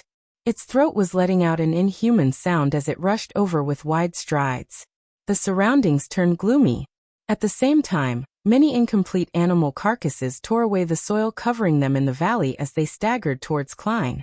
Having his spirit body augmented by Azek's copper whistle, Klein immediately chuckled. What a warm welcome! He unhurriedly threw away the branch and raised a blob of black matter. This was a Soul Assurer's Beyonder characteristic which he had released from the mutated version of Creeping Hunger. At its core was pure shimmering light that looked like a night sky embedded with stars. Invisible waves spread out in a turbulent manner, as the surroundings suddenly darkened as though night had fallen at once. The serene and peaceful feeling was accompanied by the fall of starlight. The animal carcasses first turned sluggish before collapsing, returning to their eternal rest. The mummy also slowed down its pace, its motions growing slower and slower. But it didn't lie back down. Directly using a beyonder characteristic isn't very effective after all. Furthermore, the negative effects are nothing trivial. Klein couldn't help but cover his mouth with his left hand to yawn. He made creeping hunger turn pale and become dyed in a gloomy green. It used the power of a zombie to control the deceased in front of him. The two stacked beyonder effects finally calmed the mummy down. With embedded onyx gems for eyes, it slowly walked to Klein's side and stood there silently as though it was the most professional servant. Unfortunately, it has hexes. From inside his spirit body, Klein immediately took out a golden bead with the styles of the ancient Highlands kingdom. On its surface was deeply engraved bluish-green patterns. It came from Sharon and was specially prepared for the Tutmosis II mummy. It could effectively suppress and put an end to the hexes. Otherwise, how could the wraith dare to cast her sights on the pharaoh mummy? After twiddling the golden bead, Klein made the Tutmosis II mummy open its mouth before stuffing the bead into the mask's gap where the mouth was. In just a few seconds, the gloominess of the surroundings vanished. After doing all of this, he took a step forward and with his spirit body state, possessed the mummy.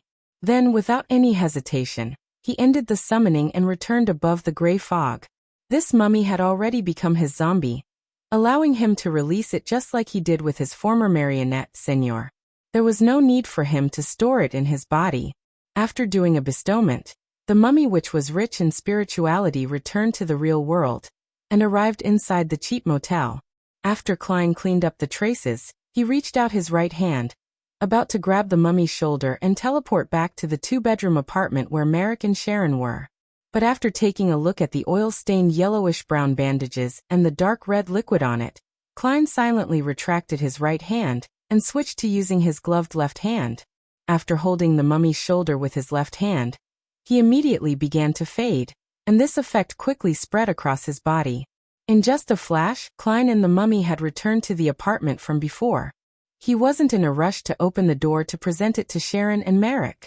He took out his golden pocket watch and opened it. Another 36 seconds before it's 5 minutes.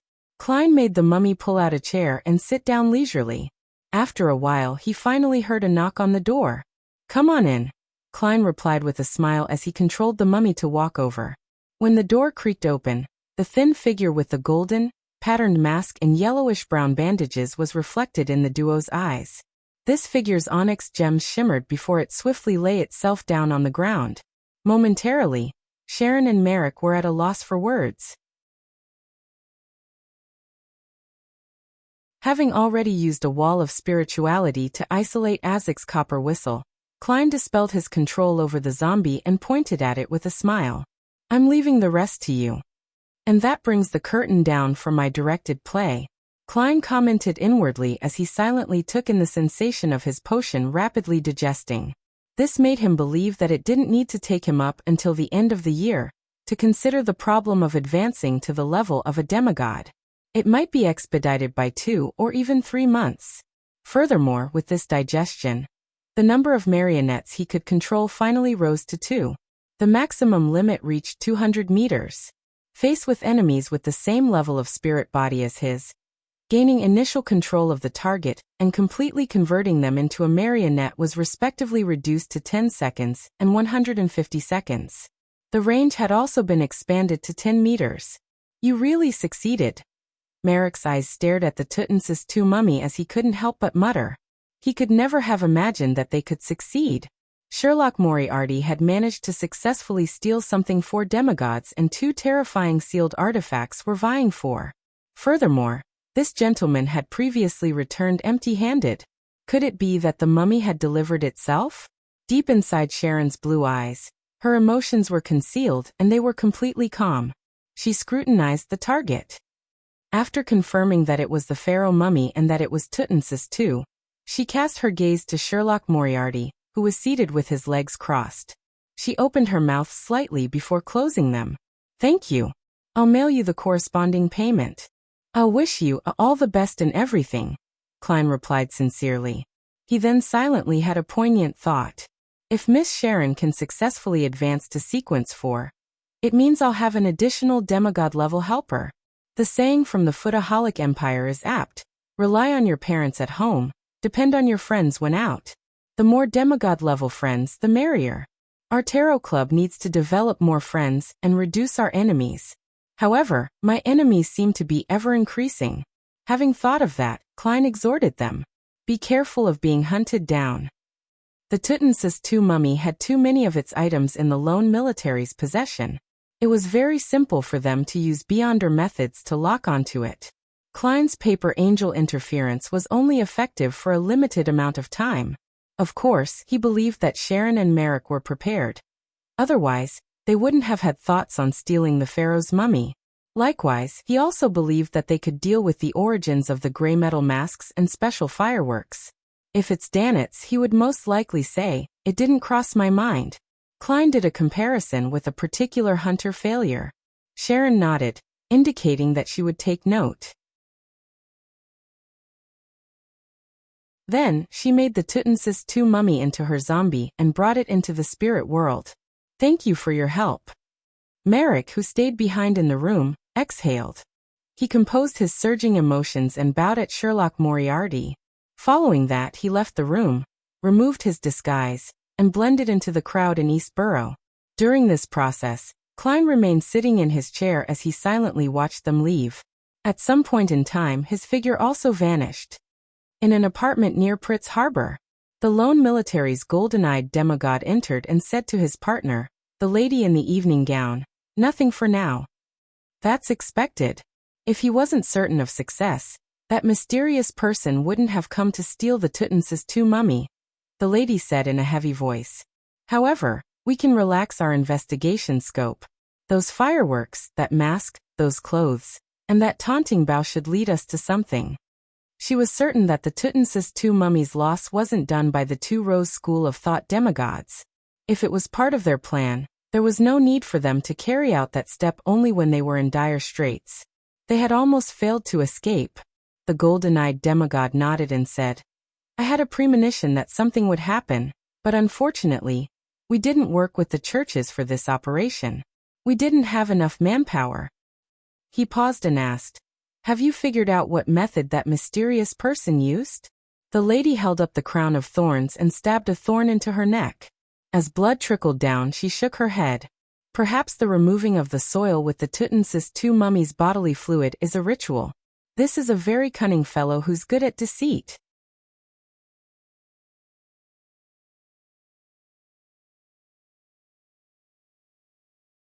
Chapter 884.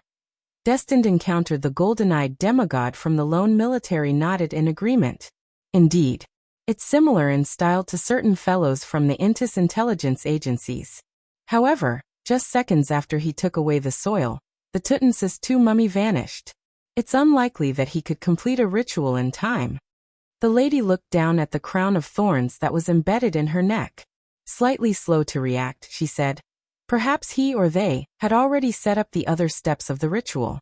Once he teleported back, he immediately threw the soil onto the altar, completing the final step. Of course, it's not necessarily a ritual.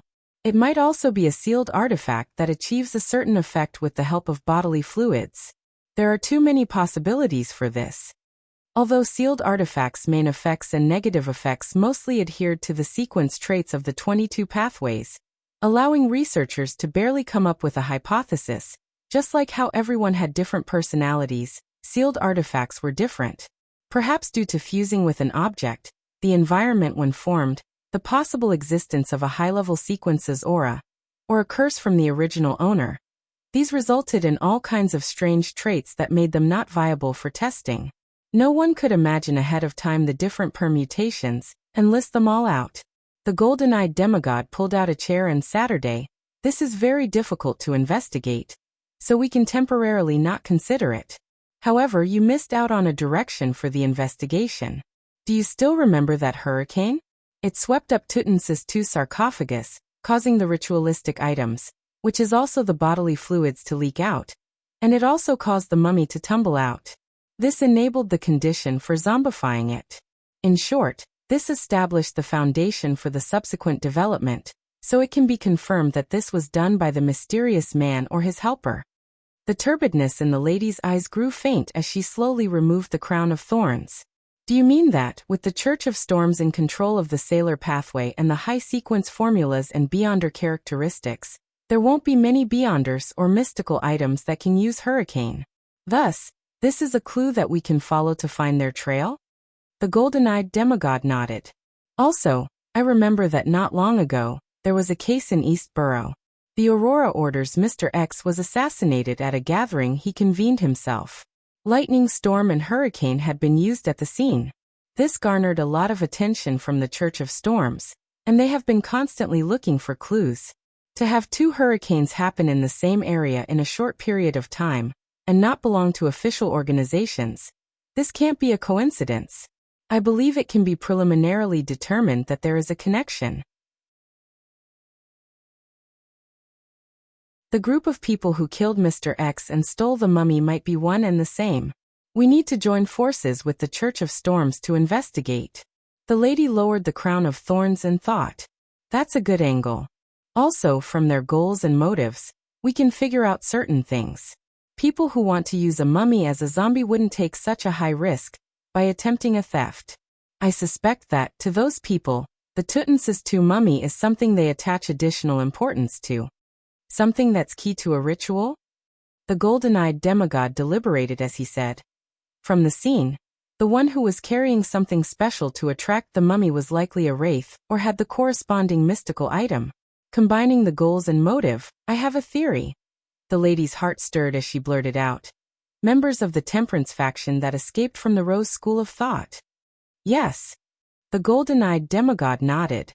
Although the creation of mummies is influenced by aspects like the faith in death and sun worship, despite the Rose School of Thought occupying a ruling position in the Highlands, Valley, and other places, it hasn't forbidden such burial practices. This implies that mummies are of use to them. Perhaps it's the ritual requirement of one of the sequences. Upon saying this, he chuckled in a self-deprecating tone. There's another possibility. To show off and act. That bunch of people might not really want the mummy. It just happened to satisfy certain conditions, giving them the opportunity to steal. Hence, they did a grand act. To some sequences of particular pathways, this is key to digesting the potion. As a demigod, he was knowledgeable, so he naturally made many connections. The lady deliberated and said in a heavy voice, I suspect that it's not just one possibility but a potpourri of reasons. We shall use this as the foundation for our investigations. Backlund, Cherwood Borough. In a building near the Tussock River, the silent one Mimosi sat in front of a square table that had a tablecloth spread across it with golden nails placed on it. It said in a deep voice, Zatwin, who do you think stole the Khedive mummy? Not far behind him, a figure rapidly appeared on a piano bench. This figure wore a black clergyman's robe with a black glove on his left hand. His face was thin and his skin color was brown. His eyes were recessed like a dried corpse. His mustache hair was black at the root and white outwards. They extended from his mouth all the way to his ear. However, it wasn't thick and was rather short. It appeared rather sparse. Zatwin's eyes were close to his skin color. Despite having the bearing of a priest, he gave off a cold and terrifying feeling. He appeared to be someone who would transform amidst silence. Thinking, he said, there are only a handful of people who yearn for a Khedive mummy and would be willing to take the risk to battle demigods. And here in Backlund, there's only Sharon. She has likely received Rionette Tinker's help. Otherwise, it's impossible for her to succeed. Mimosi picked up a golden nail covered in dense patterns. After a few seconds of silence, he said, Who was the one who teleported? It doesn't resemble Gehrman Sparrow.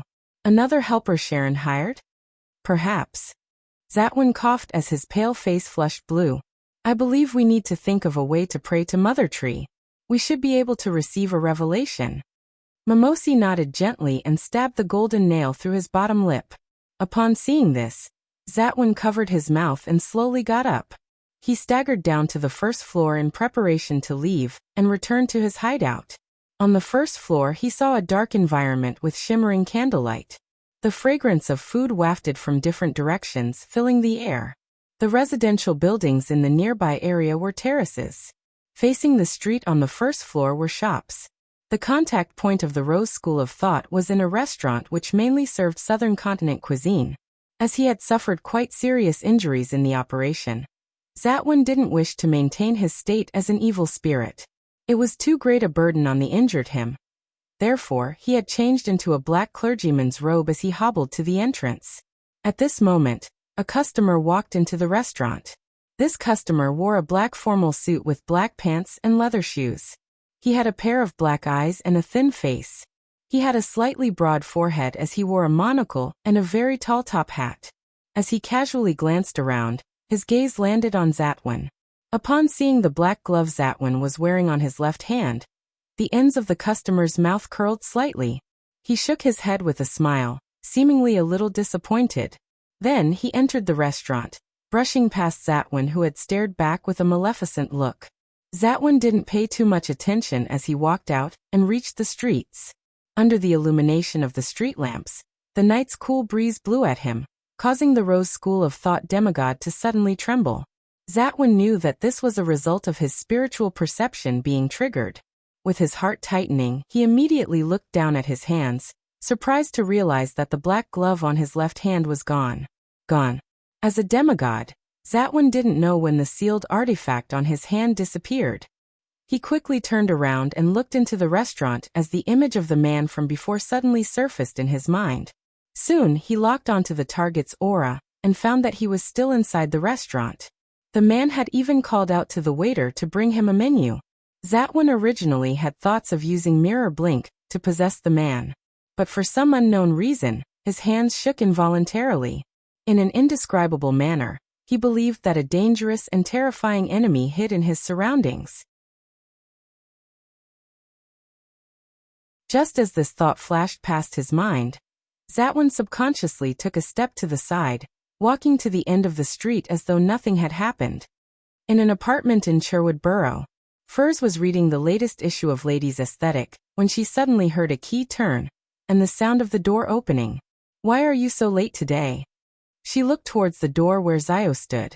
Zio ruffled her short blonde hair and said, "When I was almost home, I saw a meetup mark from MI9. It was urgent." "What happened this time?" With piqued interest, Furs lowered the magazine in her hand. "A continuation of Mr. X's assassination." Zio bent down to switch to her home slippers and said in passing. The look on Furs's face froze as her eyes darted about slightly. "Any clues?" "Not really. Back then, a hurricane at the demigod level appeared. It's not common outside the Church of Storms, and just earlier tonight, there was a small-scale hurricane attack at the dock at Pritz Harbor. A pharaoh mummy was stolen away in the chaos," Zio explained simply. "MI9 suspect that the two cases were done by the same group of people, so they are pressing informants like us to work harder at gathering intel and finding clues. My Laymanos travel still has a hurricane. Mr. Gehrman Sparrow? Why is he stealing a pharaoh mummy?" Furs forced a smile. "Perhaps it was done by the Church of Storms?" Zio rolled her eyes at her, and quickly walked into the kitchen in search of food. Early morning, 160 Buckland Street. Moments after Klein finished washing up, and before he could open the door to let Richardson in, his spiritual perception was triggered. He saw Miss Messenger's headless body walk out of the void with 4 heads in hand. One of them was biting down on a rather thick envelope. Opening its mouth, a large pile of gold coins was spat out. "I can finally repay my debt." Klein glanced at Rionette Tynker's 4 necklace heads and said in relief, "I remember still owing you 3,413 gold coins. You can take the last installment away." Meanwhile, he had the baffling feeling that the pile of gold coins looked familiar. However, he didn't think too much about it because all the gold coins looked familiar to him.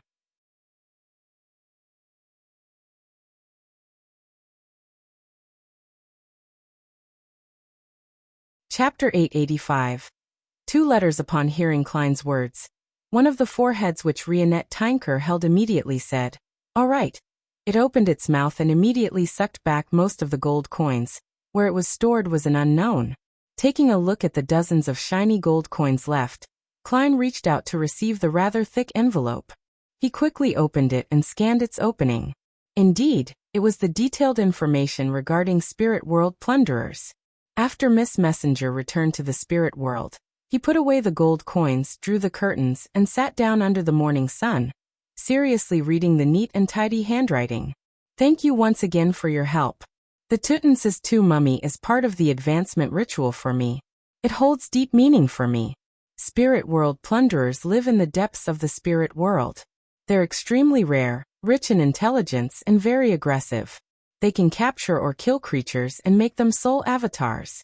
Their souls can turn into their true soul's appearance, giving them similar performance and traits. They can also disguise themselves as other Spirit World creatures. When encountering them, perhaps all the Spirit World creatures around belong to them. They might be soul avatars that mustn't be neglected. This creature can effectively influence the thought processes of their prey, causing them to enter a desensitized state. Their true soul body has potent spirituality. In clashes of such nature, they are often at a noticeable advantage.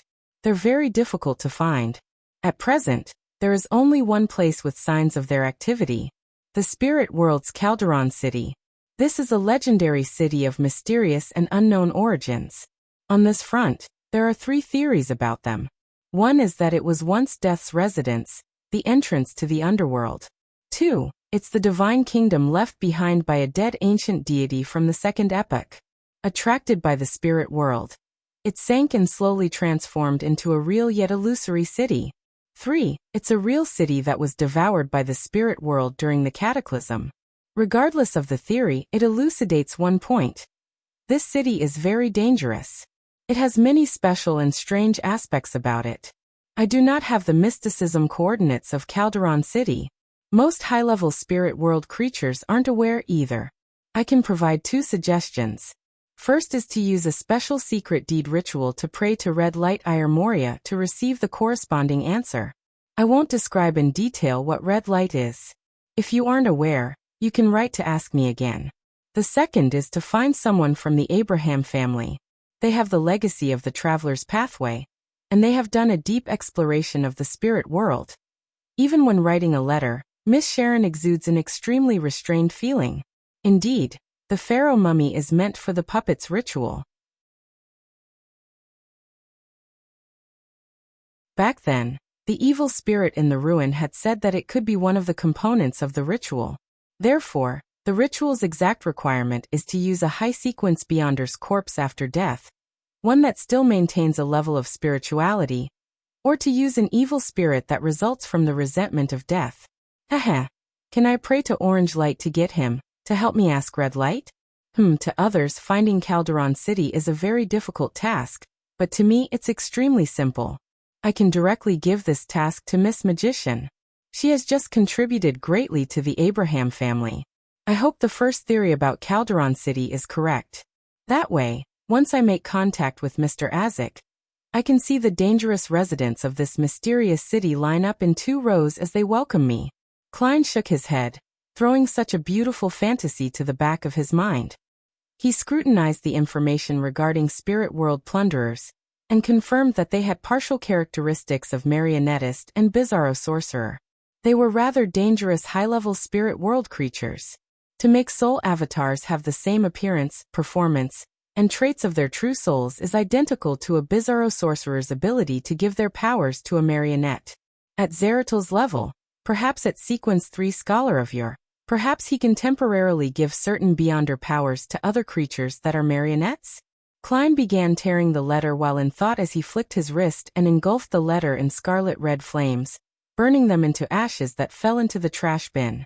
After reining in his thoughts, while dressed in pajamas, he walked to his bedroom's door to get Richardson to come in to help him change his clothes. Under St. Samuel Cathedral. As usual, Leonard Mitchell was leaning back into his chair with his legs raised on the desk. There was nothing abnormal about his expression, but he was thinking about Amon deep down. Ever since he knew that the angel had arrived in Backland, Pallas Zoroast inside him had become abnormally silent. He wasn't as active as before to proactively speak or give suggestions. If not for the answers he received when he posed questions, Leonard would have even suspected that Old Man had secretly sneaked off to find another host to parasitize. Amidst his thoughts, his Red Gloves captain, Nighthawk's deacon, Soist, walked in. How was the interrogation? Any results? The Red Gloves in the room who were dealing with their own matters quickly cast their gaze to the door. Late last night, they had just finished a mission. They had captured 3 numinous episcopate members that they had been tracking for quite some time. Now they were awaiting the results of the interrogation. Sois sternly surveyed the room and said, "We had contributed greatly in this, but the results aren't something good." Based on the testimony of the 3 numinous episcopate members, as well as the information the Church had previously gathered, we can come to a preliminary conclusion that the numinous episcopate has fractured between reviving death or creating artificial death. The latter has already achieved some progress and benefited significantly from it. They are filled with animosity towards Lone and to us. They plan to put parts of the experiments of artificial death in Backland. Yes, their thoughts are the same as your present concerns. Even if the experiment fails, there's a chance of severely damaging the capital of capitals. Leonard instantly snapped out of his daze as he exchanged looks with Cindy and Bob, seeing the surprise and rage in each other's eyes. At this moment, Soist rapped the side of the table to stop the members from further discussion. He cleared his throat and said, "Our new mission is to head to the southern continent to find the key members of the numinous episcopate's artificial death faction, based on clues gleaned from the testimonies we received. We need to figure out how many remnant thorns are left in Backland before uprooting each and every one of them. We will receive help from Ma'am Daly on this mission, and the Church will give her the potion as an advanced payment, helping her prepare the ritual so that she can become a gatekeeper before she heads off. In addition, the high-ranking deacon in charge of the southern continent, Her Excellency, the goddesses Ailia, and the local Nighthawks, will provide us with help, giving us the corresponding sealed artifacts and helping us with the preliminary investigations. Ladies and gentlemen, head back to rest for a day and prepare yourselves. We will set off tomorrow night." "Yes, Captain." Cindy, Bob, and company stood up and replied. Leonard stood up as well, but he didn't say a word. The first thought that flashed in his mind was, "I can use this opportunity to leave Backland to escape the threat of Amon." After returning to 7 Pinsta Street, he asked with a suppressed tone after closing the door and drawing the curtains, "Old man, problem solved. I believe a normal assignment for Red Gloves won't garner the suspicion of Amon, right?" The slightly aged voice in his mind replied slowly, "No." Leonard could tell that Old Man's voice appeared much more relaxed. As his mind stirred, he considered for a moment and said, "Should I write to Klein Moretti and tell him that we will be leaving Backland for a very long period of time? After all, he was the one who warned us that Amon is here." Pallas Zoroast replied in the same tone, "Write it if you wish." Leonard exhaled, pulled out a piece of paper, and picked up a fountain pen. He deliberated for a moment and lowered his wrist to write, "I have a mission that will require me to leave Backland." Looking at this short sentence, Leonard put down his pen and folded the letter. Soon, he finished preparing the ritual to summon the messenger. He lit a candle, took a step back, and said in ancient Hermes, I summon in my name the spirit that wanders about the unfounded, the friendly creature that can be subordinated, the messenger that belongs to Gairman Sparrow." The howling of wind sounded in the room as it turned intense. The candlelight burgeoned as it was tainted with paleness. A beautiful blonde, red-eyed head appeared from within. Leonard pricked his brows, and just as he was about to speak, he saw that what followed the head wasn't a complete neck, but a hand grabbing the hair. Rionette Tinker, in her dark and complicated dress, quickly walked out. The 4 heads in her hand turned in unison to look at Leonard Mitchell as they spoke one after another. "You want to send a letter? This spirit world creature looks powerful. This is a perk that Klein has for joining that secret organization?" As Leonard thought, he nodded and said, "Yes." The four heads held by Rionette Tinker spoke one after another. You need to pay 1 gold coin. 1 gold coin? Messengers from the mysterious world also collect money? Leonard was somewhat astounded, but was at a loss for a reaction. All he could do was reach into his pocket and take out a gold coin. Only then did Rionette Tinker raise 2 of her blonde, red-eyed heads to grab the letter and gold coin. Following that, she stepped into the void and vanished. After the candle was restored to normal, Leonard muttered with a laugh, "What a strange messenger." Just as he said that, the slightly aged voice of Pallas Zoroast echoed in his mind. It's best you do not speak negatively behind her back. Her? Old man actually addressed a messenger as a her? A messenger can be a her? Leonard's eyes widened immediately. Pallas coughed slightly. Her state is very strange, not better than mine. In short, that organization that believes in the fool is more. When making contact or cooperating with Klein Moretti, it's best you be more careful. After saying that, the parasite fell silent without saying another word. Leonard actually wants to use a mission to leave Backland, so as to avoid the threat from Amon? This is an idea the grandpa came up with? That's way too cowardly, no? Klein scanned the letter he received and silently muttered. He began seriously considering the idea of using the arms deal as an excuse to quickly leave Backland for a period of time. You're tuning in to the Lime's Wuxia Whispers YouTube channel. We're so grateful for your support, and don't forget to subscribe to join us on this incredible journey through captivating stories. Your generosity through donations truly makes a world of difference, as it's the primary source of revenue that allows me to expand and enhance this channel for you. Thank you from the bottom of my heart for being a part of this adventure.